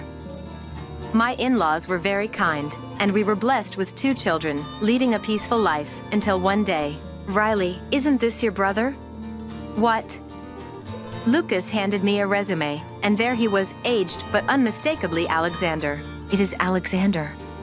He's applied for a caregiving position at one of our homes. He's got an interview next week, among other candidates. Caregiving. He would never do that. I wonder how he ended up applying here. I don't know. Hey, what if I conduct the interview?" He grinned at my suggestion. "That's a great idea." He said that on the day of the interview, Alexander appeared in a suit, but his shirt was wrinkled and untucked. He didn't look like someone ready to work. "Please, take a seat." He complied, and our eyes met for a moment. "Riley! Long time no see." I smiled, speaking to my startled brother. "Why are you here?" "I'm the interviewer." "Why are you here?" "I thought you despised caregiving." "I love caring for the elderly, you know." "Lies. After what you did to my mother and me. I was young." "Please, Riley!" He whispered, but then suddenly shouted to beg. "What's all about?" "I've got no other choice. Please hire me." "What do you mean?" He exploded with emotion. "I've been unemployed since my part-time factory job in my 30s. Stella says she can't support someone who only eats and does nothing. She started despising me when our child began daycare. I think she's seeing someone else. But she's all I have. If I don't get a job, she'll leave me for good." Alexander, a grown man, broke down and cried right there, seemingly seeking pity. I won't let him forget what he did to us. "That's all?" Surprised by my response, he said, "How can you be so cold after hearing my misfortune? I was just a student when you and your family threw me out. I managed with minimal welfare while taking care of you all." "That's different. Maybe you were fired because you're the kind of person who easily abandons family. Perhaps you lacked something essential for the job." Silenced by my words, he just trembled. "Did you ever help with the kids or housework?" Or were you just lazing around? He seemed shocked, probably because I hit the nail on the head. No wonder you're not treated like a human. You're like a walrus, just eating and lying around. Walruses are cute, but a husband like that is just annoying. Stella probably didn't find another man, she just grew to dislike you. And I can see why from this conversation. He had nothing to say, just shaking. Sorry, but a company can't hire someone who'd kick out your own mother and sister. We're not that desperate. What? You're not getting it? You're not hired. No one with 15 job changes like yours could be natural. His resume showed short stints at each job, likely due to being fired. He's always been self-centered, unfit for teamwork or considerate work. Indeed, even during this interview, his selfishness was evident. I mean, I only have caregiving jobs left. Thought so. Don't worry, I'll spread the word in our affiliates not to hire you. With a smile, I said, please, do not such a thing. And Alexander apologized again. That's non-negotiable for the elderly's safety. And actually, I'm not really an interviewer. The real interviews ended long ago, and we've already chosen someone. You were never going to be hired. I just gave you a fake schedule. So, no matter what, you won't be hired. Sorry about that. I grabbed his collar and threw him out like he once did to me. Goodbye. And with a smile, I waved goodbye. He tried to re-enter the room, but Luca's subordinate, who was standing by outside, threatened, if you make any more noise, I'll call the police. And they escorted him out of the building. That was the last battle with Alexander. Afterward, he sent a letter to my company. He couldn't find work and was divorced by Stella. The letter begged for help and a job. Typical of his self-centeredness. I ignored it. He doesn't deserve help after trampling on my mother and me. I hope he learns from being on the receiving end of hardship. Meanwhile, I continue to live a peaceful life. All thanks to Harris, who took in my mother and me. He is aging, his legs growing weaker, but I still visit him regularly. My middle school children also adore him, often visiting him on their own without my knowledge. This spring, we took my mother and Harris for a picnic at a nearby lake. We're planning a summer trip. Next year, and the year after, I want to create many more wonderful memories, making up for my difficult childhood. Despite those hardships, I'm glad to have been born. I'm grateful for meeting those people. I am happy now. My name is Mary. I'm 28 years old. After graduating from college with a degree in life design, I've been working at a design company for 5 years. I have a partner and we recently had a wedding. My partner's name is Kevin. Kevin works in sales at an advertising agency. He's kind and trustworthy. We'd been gradually preparing for our wedding, amidst our work and daily lives. Both of us are only children, and our parents were eagerly looking forward to our marriage. But there's this unbelievable person who tried to ruin our wedding.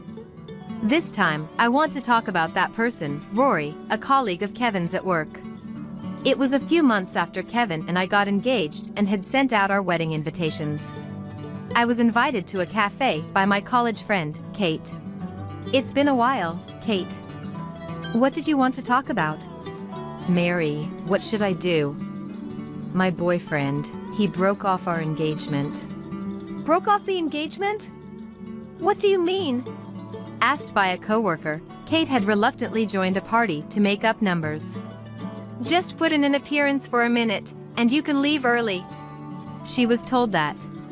I had kept declining again and again because I was engaged, but I couldn't refuse outright. Kate didn't think she drank much, but she got quite drunk. Her memory was fuzzy, and next thing she knew, it was morning.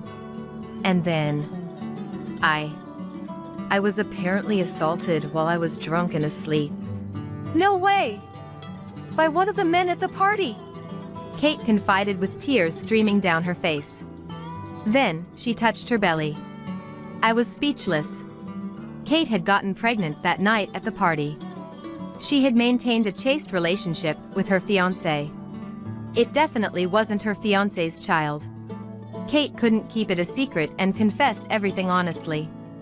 Then, her fiancé exploded in anger. He scolded her for her careless behavior and called off their engagement. After telling me this, Kate broke down in tears. What should I do? I'm so stupid. I never thought this would happen. Kate, it's not your fault. The man who assaulted a drunk woman is to blame. It's a crime. We must make the man responsible face the consequences. We must never give up. I decided to be there for Kate, no matter what. So, do you know who the guy is? Yeah. There were 3 men, but the most suspicious one is... I was shocked to hear the name. There was someone with the same name among Kevin's colleagues. When I told Kevin about my conversation with Kate, he looked pained. Rory! Damn it! What a terrible thing he's done. Is it really him? The Rory who's your colleague? Yeah. He was bragging a while back about sleeping with a woman from a trading company. We can't forgive this, Kevin said, clenching his fists tightly. Rory worked in sales at the same advertising agency as Kevin, and he's the son of the executive director. His personality was frivolous and he was a bit of a show-off. He tended to get carried away and acted recklessly. Moreover, he lacked a sense of responsibility and tended to shift blame and escaped when things went south. Someone else will clean up his mess, he thinks. He's the worst. He's even blamed me for his mistakes several times. Truly awful. We must make Rory pay for what he did to Kate. In secret, we began to help Kate prepare to sue Rory. Then, a few days later, the day of my wedding with Kevin arrived. The issue with Kate was still unresolved, but the wedding couldn't be postponed. I did contact Kate to apologize. I'm sorry, my friend is going through a tough time, and here I am getting married. Don't worry about it. I'm sorry for canceling my attendance so suddenly. Kate congratulated me on my wedding multiple times. Determined to honor her feelings, I decided to make today's ceremony beautiful. But one thing bothered me. Rory, a colleague of the groom, was also there. I'm really sorry. If we didn't invite him, it would cause trouble later. It's okay. We can't help it. Let's make him pay for his crimes after this is over. Rory was making a scene, drinking more than enough welcome drinks. He was more conspicuous than us at our wedding reception. And it wasn't in a good way. His face was bright red. His eyes leered. And he wouldn't stop talking. His inner ugliness was all too apparent on the outside. This man ruined my dear friend's future. I wished he would just leave. But I couldn't say such a thing. I endured it, following Kevin's lead. All the while, Rory continued his commotion. As the reception progressed, it was time for the best man's speech. Suddenly, Rory enthusiastically raised his hand. Hey, hey, hey! Let me as a colleague say a few words first. It wasn't planned, but Kevin's dad allowed it, thinking it was a good opportunity. Kevin and I exchanged glances. We had a bad feeling. Rory, unsteady on his feet, went to the microphone and bowed. Then he grinned. Actually, I have some unfortunate news for everyone here. Our groom, Kevin. You see, he once impregnated my girlfriend. The banquet hall erupted into chaos. Everyone's attention turned to Kevin. I saw Kevin's mom faint in the family section of the groom's side. My relatives stood up one after another and demanding. What do you mean? Explain this. Kevin was cornered and visibly shaken. The staff was confused. Rory was laughing loudly. He clearly enjoying the turmoil he caused. I couldn't stand it anymore. Enough is enough. What's fun about making up nonsense and troubling people? You're the one who assaulted my friend and got her pregnant. I know it. I will never forgive you for what you did to my friend, and we will definitely sue you." My outburst suddenly quieted the hall. I borrowed a microphone from a nearby staff member and continued. "Recently, my friend was assaulted at a party and became pregnant against her will. She's in utter despair. The perpetrator of that assault is him, Rory." No, not true. Don't make up such nonsense. It's not a lie, we have evidence. We conducted a DNA test on the fetus. It didn't match with any man but you. What? When did they do such a test? Everything is almost ready for the lawsuit. Be prepared. Honestly, I didn't want to invite you here. Kevin and I struggled with it. But the incident came to light after we sent the invitations, so we endured it. At the request, I passed the microphone to Kevin. He sighed deeply, glared at Rory, and said, "You recklessly ruined Mary and my reception. I'll never forget this grudge. You will pay for your crimes." Now, all eyes in the hall were on Rory. Caught in his guilt, Rory started yelling pathetically. "Kevin, you're getting too big for your boots. It's your fault for getting married. You shouldn't have gotten married before me, someone like you." Rory was subdued by security and escorted out of the venue. He continued to resist pathetically until the end. As order was restored, the reception resumed. Kevin's boss, Tom, addressed the situation. "I apologize for my subordinate's terrible behavior. He will be dealt with severely. His misconduct and lies have been a major issue within our company. As his superior, I deeply regret not guiding him properly." Tom apologized. And then he esteered Kevin's honor. Meanwhile, Kevin's sincerity is well known in our company. Even when troubled by that man earlier, Kevin handled it calmly. His focus on maintaining harmony in the department, rather than his personal interests, is truly admirable. There aren't many men as trustworthy and promising as Kevin. Mary, you're lucky. You've found a wonderful partner. "I sincerely congratulate the two of you on your marriage," Tom concluded. The hall erupted in applause. Then, relatives and friends came to congratulate us. Everyone apologized to Kevin, saying they were sorry for doubting him. Kevin just gave a wry smile. A warm atmosphere returned to the hall. If it weren't for that man, Kate could have enjoyed such happiness too. While enjoying the reception, my hatred for Rory deepened. Later, I heard Rory was hung out to dry at Kevin's company. Tom was really angry and explained everything at the executive meeting. The executive director, Rory's father, was present. He deeply apologized to the president and everyone in the meeting room. "Please allow me to apologize, as a father.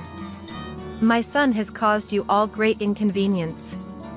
I'm truly sorry." "Dad! No, it's not like that. I didn't mean to. About the party, it was just the alcohol and an irresistible force." "Shut up. I don't want to hear another word from you. I made a mistake in how I raised you. You're a burden to the company, a disgrace to our family. You're the blemish of my life." Even after being disowned by his father, Rory continued his pathetic resistance. But his misconduct and foolishness were already well known to all. Not a single employee sided with Rory or tried to help him. Eventually, Rory chose to resign voluntarily. Everyone at work was relieved. Kevin told me that. It was truly pitiful to be rejoiced at one's departure. Naturally, no one attempted to organize a farewell party for Rory. Packing his belongings, Rory left the company with drooped his shoulders.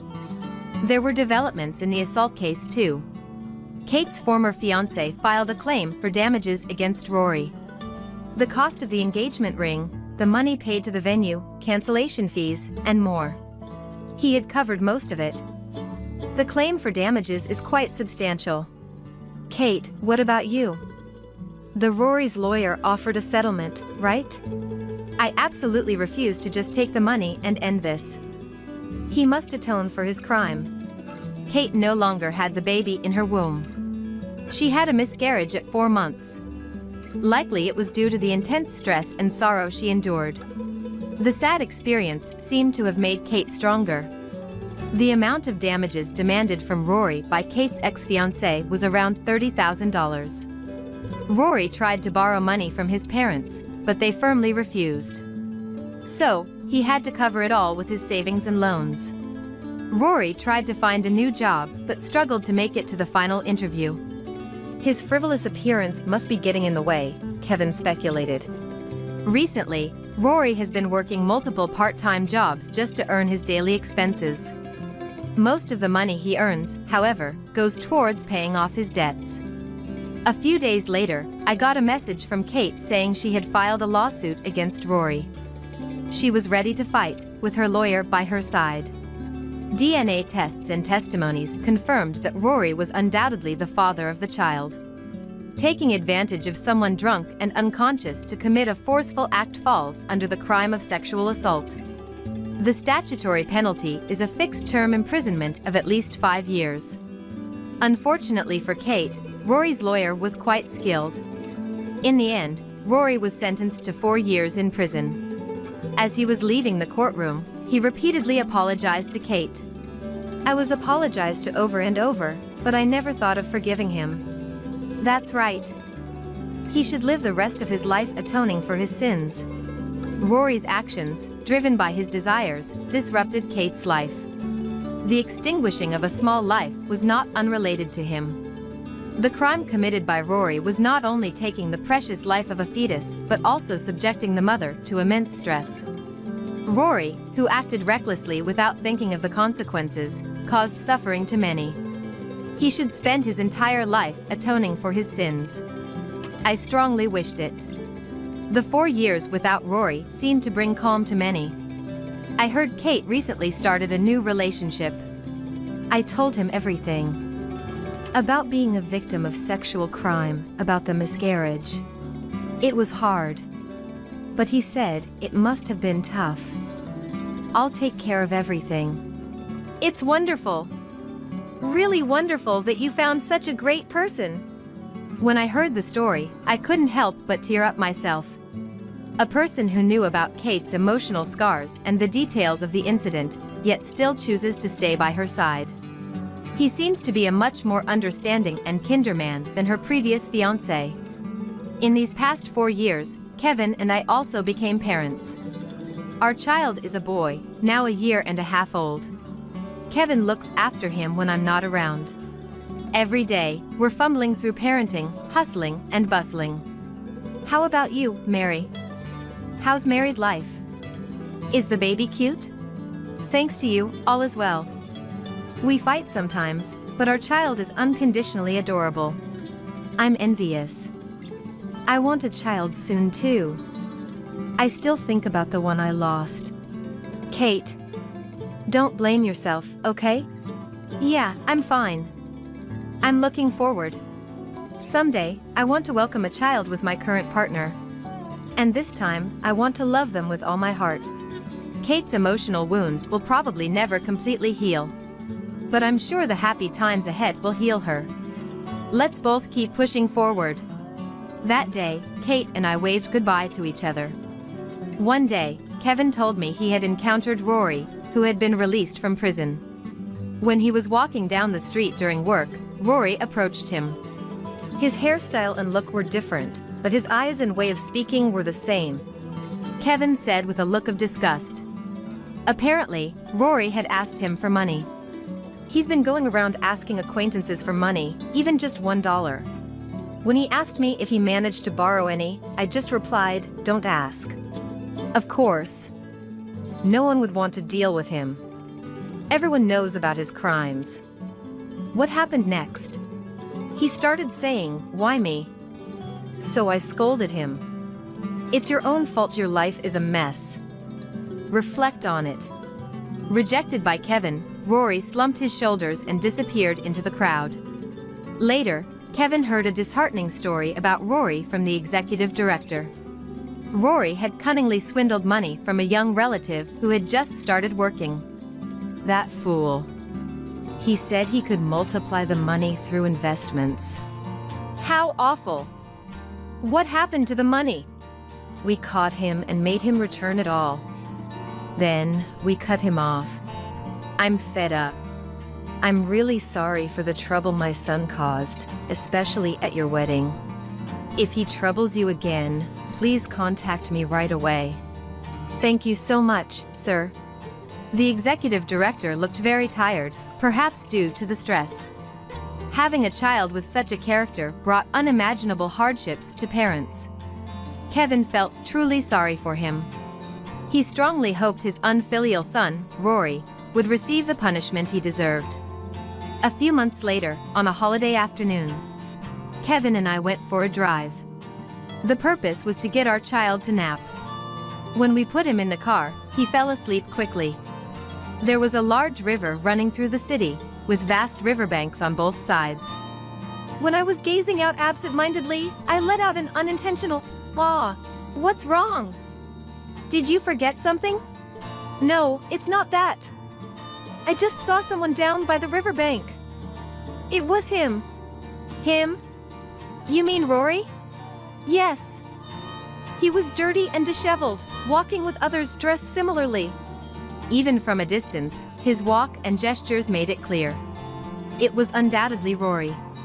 Now, it seemed he found a place to stay somewhere along this riverbank. He was probably scraping his living by collecting cans and old books to sell. He might be lining up for soup kitchens, or perhaps even scavenging leftover food. I didn't feel sorry for him. Rather, it seemed fitting for someone like him. Rory, who hurt my friend and tried to ruin Kevin's and my wedding. For years in prison was too lenient. I thought he deserved to atone for his actions over a much longer period. Hoped he would fall even lower than where he was now. I strongly wished that. Life for Kevin and me has been smooth sailing. Calm, without major troubles, just as we'd hoped. Our relationship with both of our in-laws is good, and our child is growing up healthy.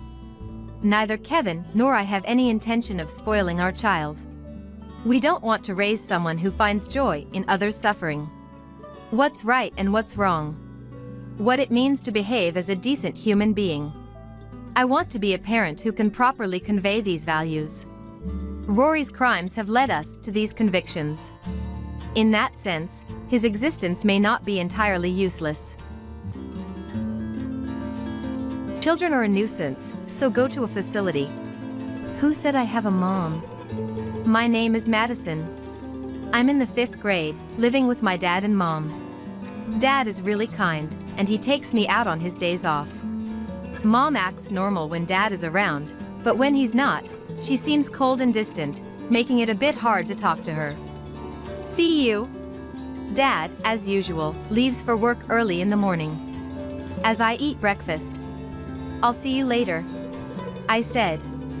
Checking the clock, it's almost time for me to go to school.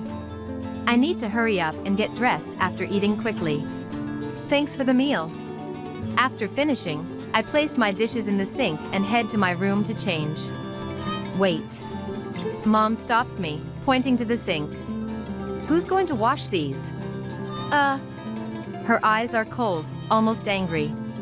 Normally, I'd just change and go to school, but it felt like I'd be scolded if I did. I'll wash them. I murmured. What? I can't hear you, you're too quiet. Mom suddenly yells. My body trembles. But feeling guilty, I apologize. I'm sorry. I'll wash them.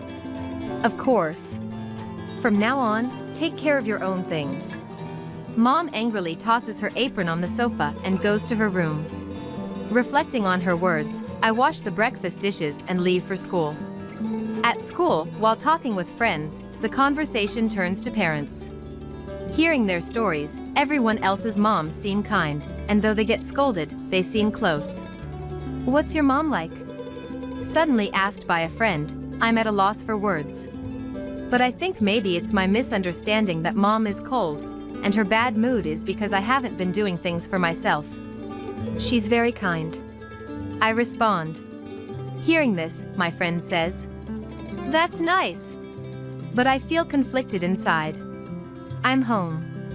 When I return home, Mom isn't there. Maybe she went shopping, I think, and start my homework in my room. Before I know it, it's dark outside, and it's dinner time, but she hasn't come back yet. Then, I hear noises from the entrance and the fridge opening. Stepping out of my room, I see her in the kitchen.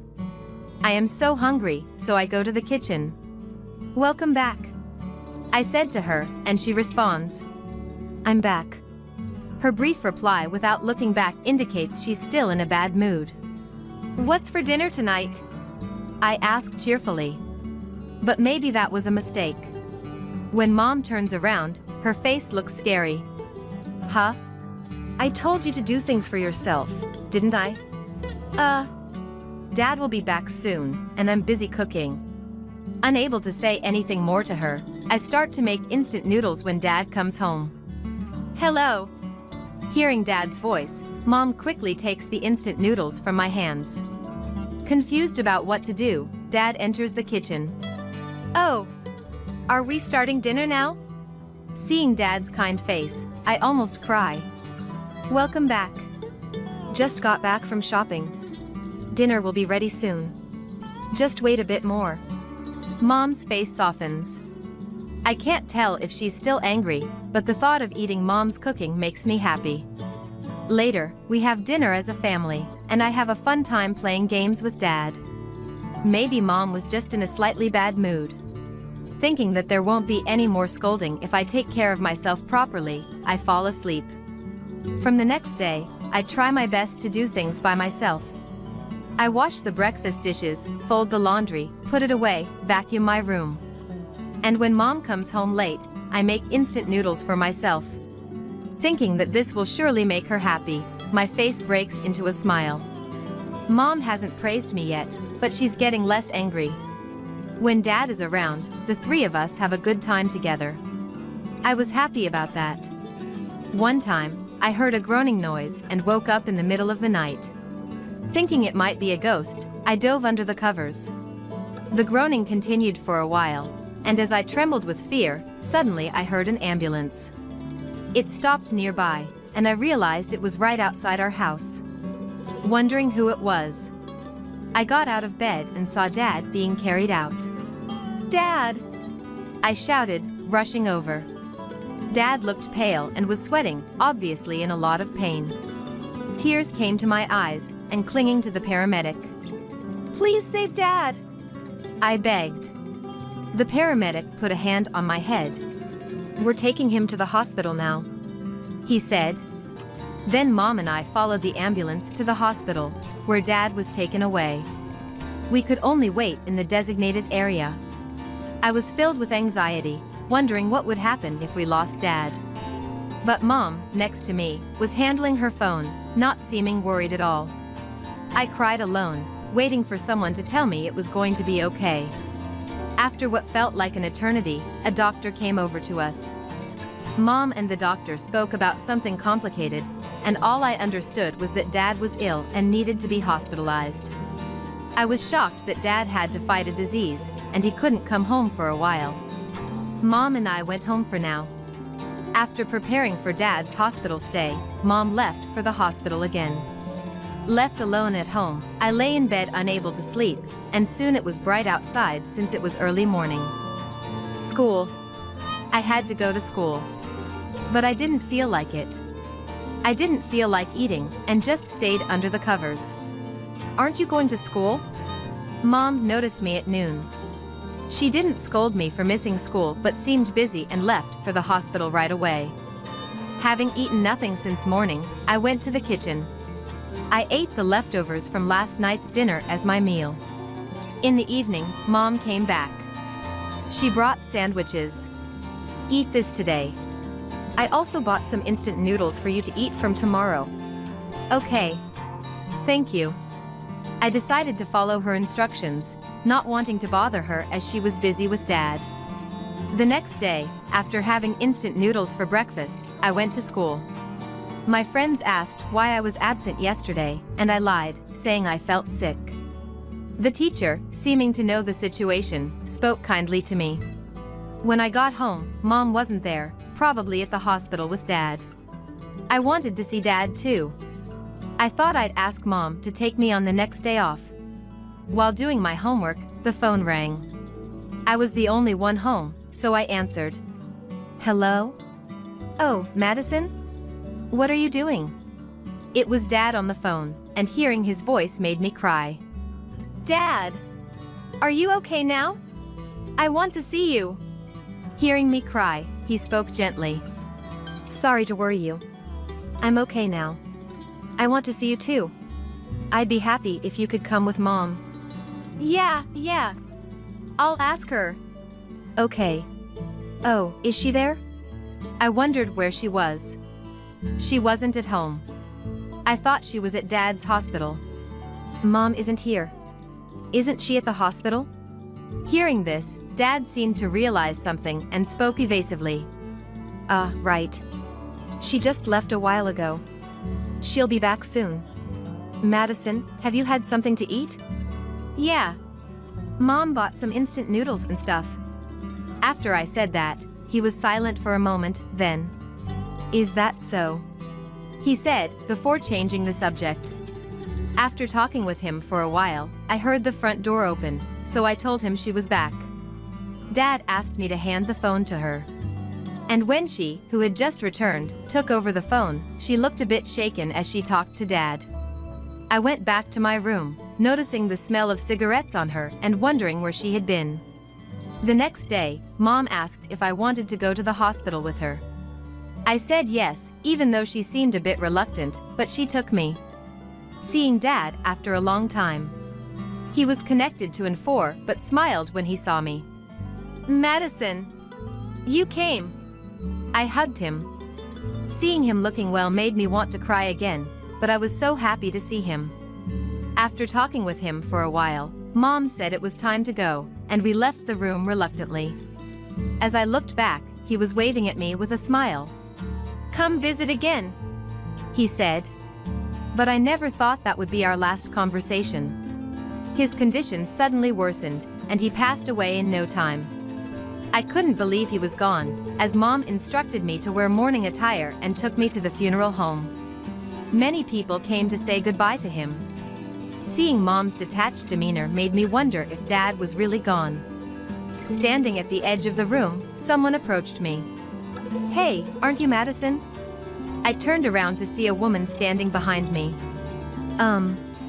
I was confused, not recognizing her, and she sat down next to me. It's been so long. I'm your aunt, Madison, your dad's sister. Looking at her, I saw she resembled Dad. I had no memory of an aunt, but I remembered Dad talking about his sister. Aunt. Yes, your aunt. Don't I look like your dad? She laughed, looking just like Dad. Then she suddenly hugged me. It's okay to cry. You've been strong, Madison. I must have been crying already because her words made me cry even more. It felt like the moment I realized I would never see Dad again. After a while, as my aunt soothed me, I thanked her and went to get a drink. When I entered the room, Mom was there.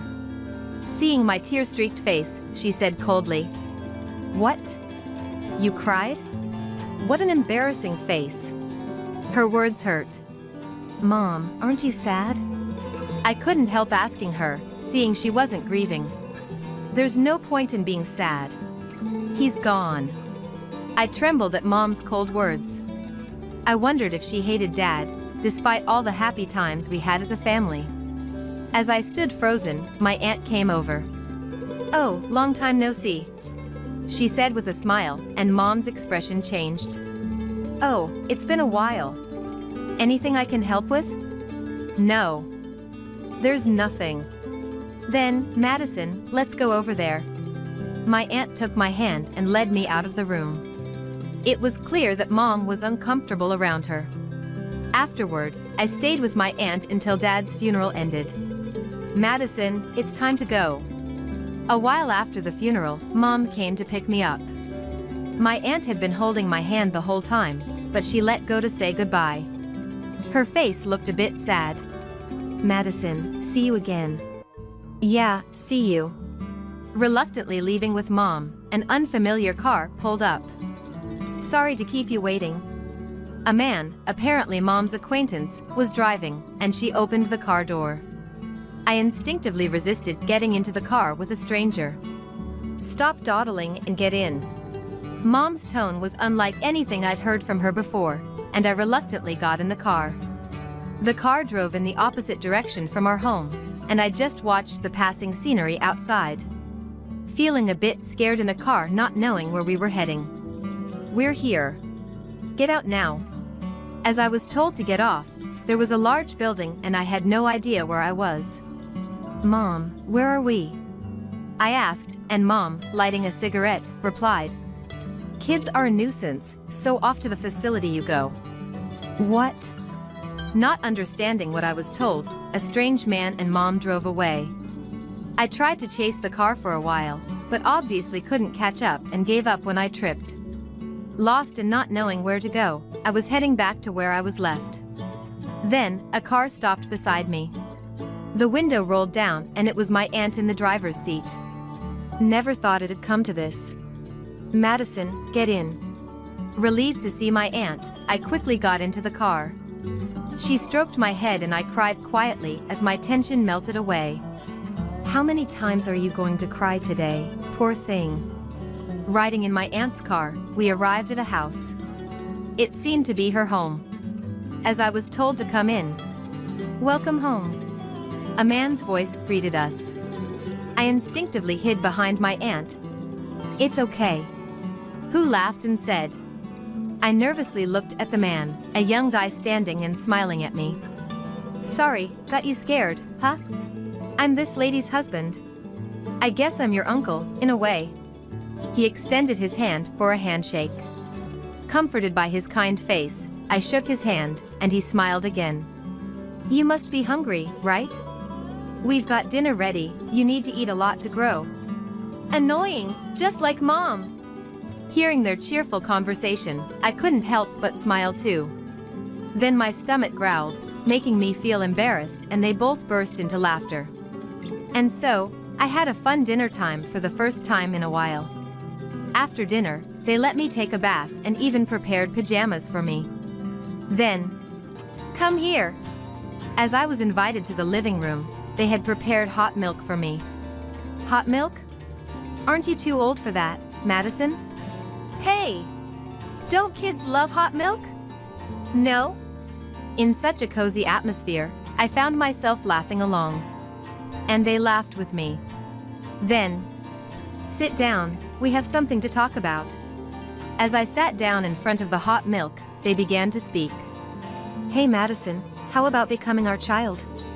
I was about to drink my milk and choked on these words. "What? Sorry.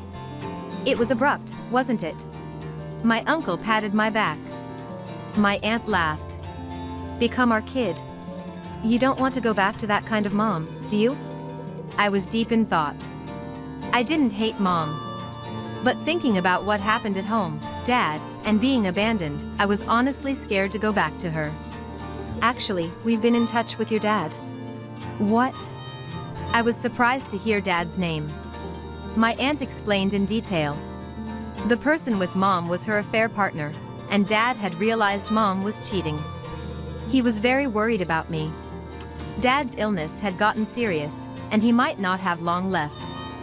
He asked them to take care of me after he's gone. Hearing this, I couldn't stop my tears and desperately wanted to see him. "Your dad cared a lot about you and loved you." My aunt's warm hand stroking my head made me internally shout thank you to Dad multiple times. Dear Dad. Fun-loving Dad. I decided to become strong for Dad. "I want to stay with you too." Hearing this, both my aunt and uncle were happy. Staying with them would require some paperwork and might take a while, but they said it was fine to stay together until then. I decided to help out my aunt and uncle as much as I could. Helping with breakfast and dinner, cleaning the bathroom and toilet, until they started worrying that I was doing too much. Told to play like a grade schooler, I couldn't think of anything to do, so I decided to start on my homework. "Madison, were you always doing chores at home?" I was asked by my aunt during dinner. When I nodded, my uncle sitting next to me hugged me. "You've had it tough for a grade schooler. It's normal to help out. But I'm worried you've been pushing yourself too hard."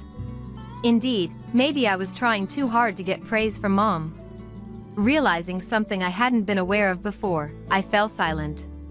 All that effort, never praised. I guess she never really cared. "You don't have to worry about anything here. You can help out, but what you should focus on are friends, school, and yourself. Take care of yourself." My aunt's words resonated with me. My uncle, looking like he might cry, nodded repeatedly. I felt so happy to be with them. 2 weeks after Dad's funeral, I was called to the staff room at school. Wondering what it was about, I was told that Mom had called. The teachers probably didn't know the full story. Thinking it would trouble them if I didn't answer, I picked up the phone with trembling hands. "Hello. Madison. Answer the phone quickly." Her voice, which I hadn't heard in a long time, was a shout, just like before. "Where are you? You're not at the facility I left you at." I couldn't find my voice and remained silent. "Are you listening? Well, never mind. I'm coming to pick you up. Then I'll get some allowance money. I need money right now." Hearing this, I felt my feelings for her cool. To think I wanted love, praise, and even betrayed Dad for someone like this. I was filled with regret. Now I have my aunt and uncle. I have a place where I belong. Dad is watching over me. I can be strong. I don't have a mom, do I? Before I knew it, I had said that to her. "What? What are you talking about? You must be mistaken. Goodbye." Wait. I hung up the phone on my own. The teacher beside me looked shocked and asked, "Wasn't that your mom?" To which, "It was a stranger," I replied. The call was treated as a suspicious call, and the school issued a warning. Worried that Mom might come to pick me up, I called my aunt from the school's payphone. My aunt said she would come right away and soon arrived. She explained the situation to the teachers, who contacted the child welfare office. After I went home, Mom apparently did come to pick me up, but the teachers handled it, and she left reluctantly with a dissatisfied look. Mom never stormed into the school again, but just to be safe, my aunt or uncle started picking me up before school ended. I felt sorry, but my aunt and uncle said, "Don't worry about it." With a smile. Thanks to them, I am living happy days. The teachers at school are also looking out for me, and I'm glad to have so many allies around me. Then, one day, a little while later, the phone rang at home. Lately, I've been answering calls to my aunt and uncle's house. So, as usual, I answered the phone. "Hello." The voice I heard was one I didn't want to hear. "Oh, Madison? So you were there after all." I froze, recognizing it was Mom. How did she know I was here? Nobody should have told her. "Come back quickly. Things are tough here." She spoke unilaterally to my silence. According to her, her affair partner's company had gone bankrupt and they were out of money. If she was with me, she could get government assistance and couldn't live without it. She said she was in a de facto marriage with her affair partner and was considering breaking up if they couldn't survive financially. I couldn't quite grasp the story, only understanding that she needed me for money. That's what she had said when she called the school too, so she must be really out of money. As I remained silent, she got increasingly irritated. As I was being yelled at, the phone was taken from me. Turning around in surprise, there stood my aunt, smiling at me. But in the next moment, her face turned into a frightening one. "Answer when spoken to. Are you listening? Enough. I can hear you even without the yelling." "What?" Mom's voice, audible over the phone, suddenly stopped. I was tense. "Aren't you ashamed to be a mother?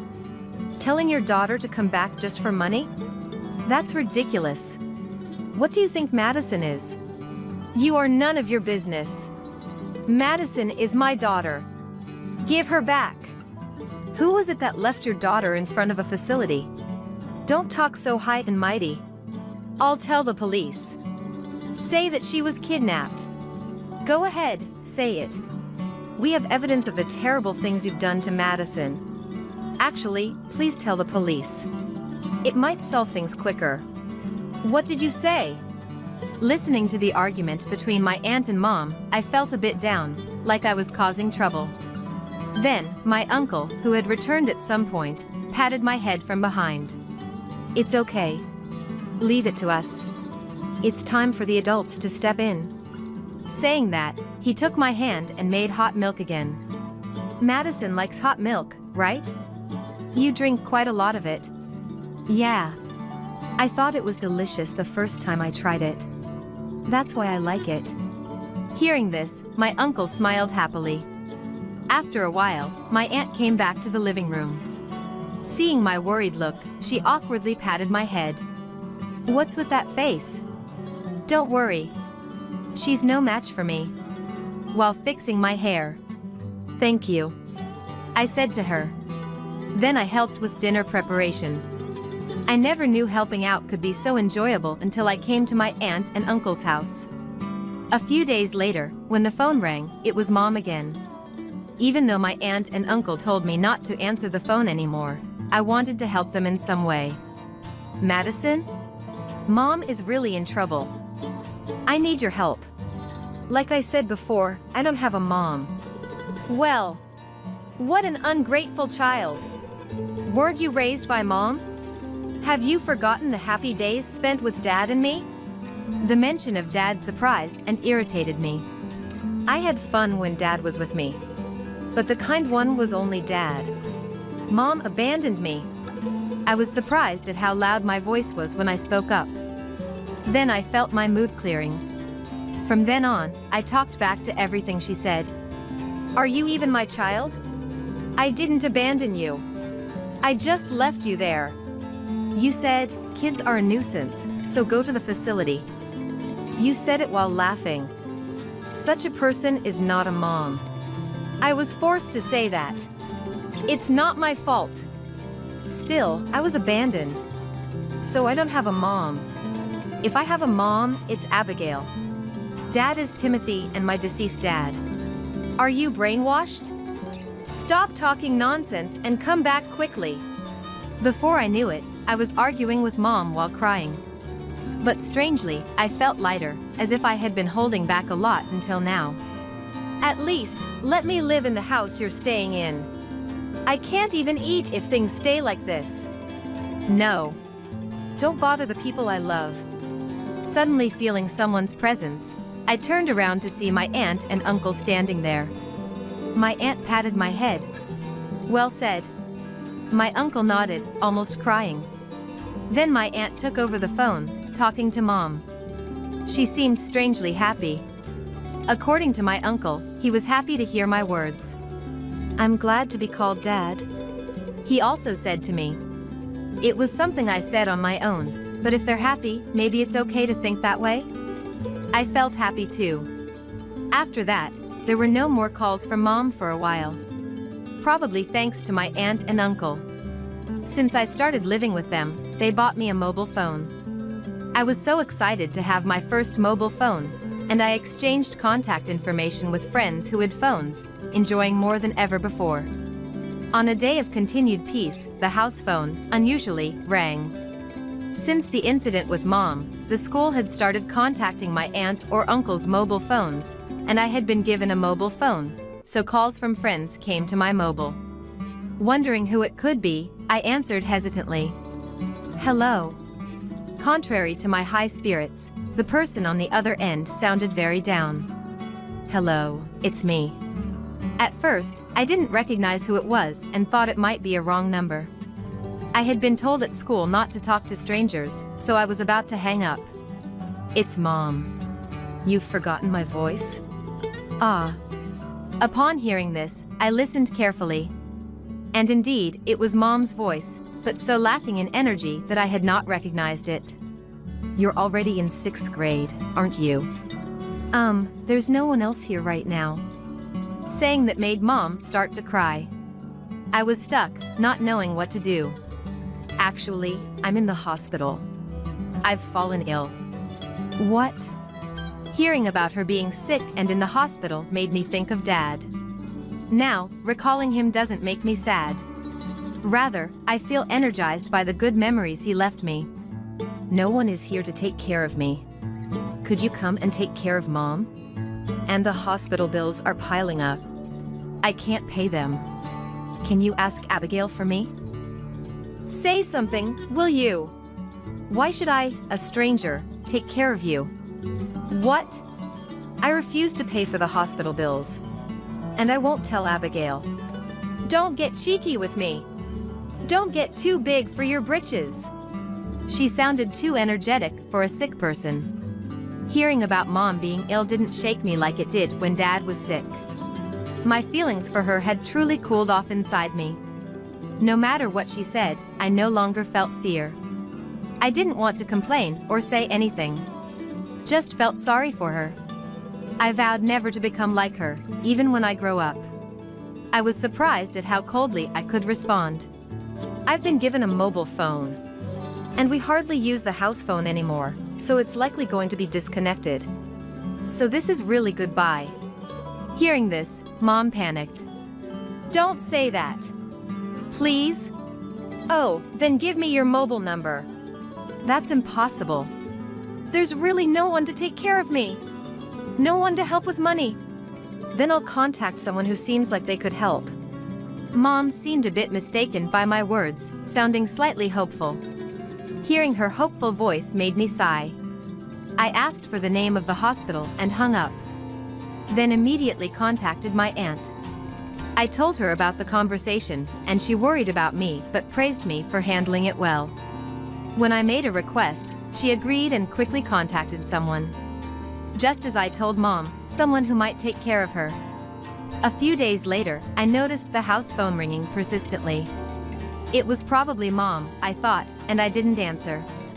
It continued until night, even when my aunt and uncle came home. When I mentioned the constant ringing, my aunt sighed and answered the phone. Sure enough, it was Mom, and my aunt ended up in a battle with her. Mom kept demanding to talk to me, and my aunt refused.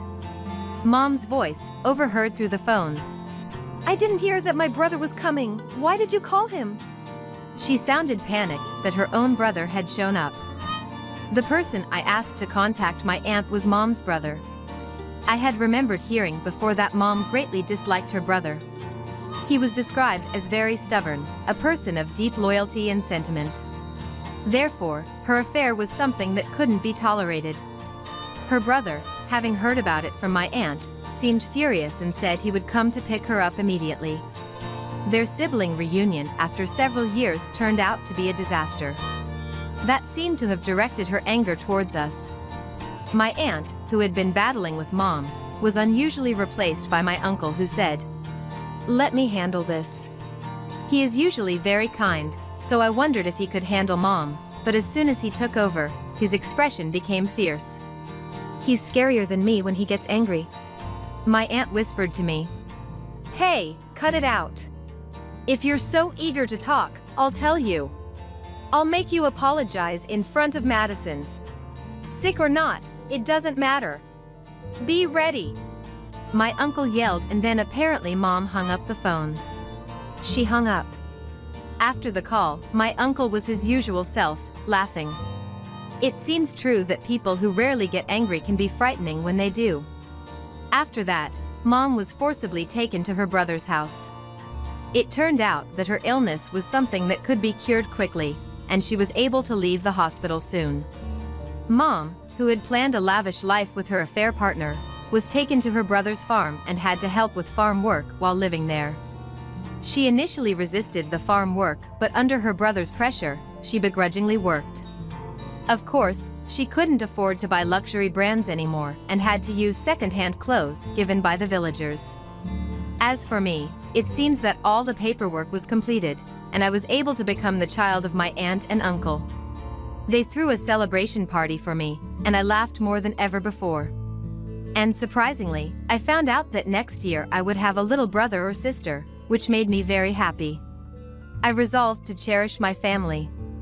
From the bottom of my heart, that's what I think.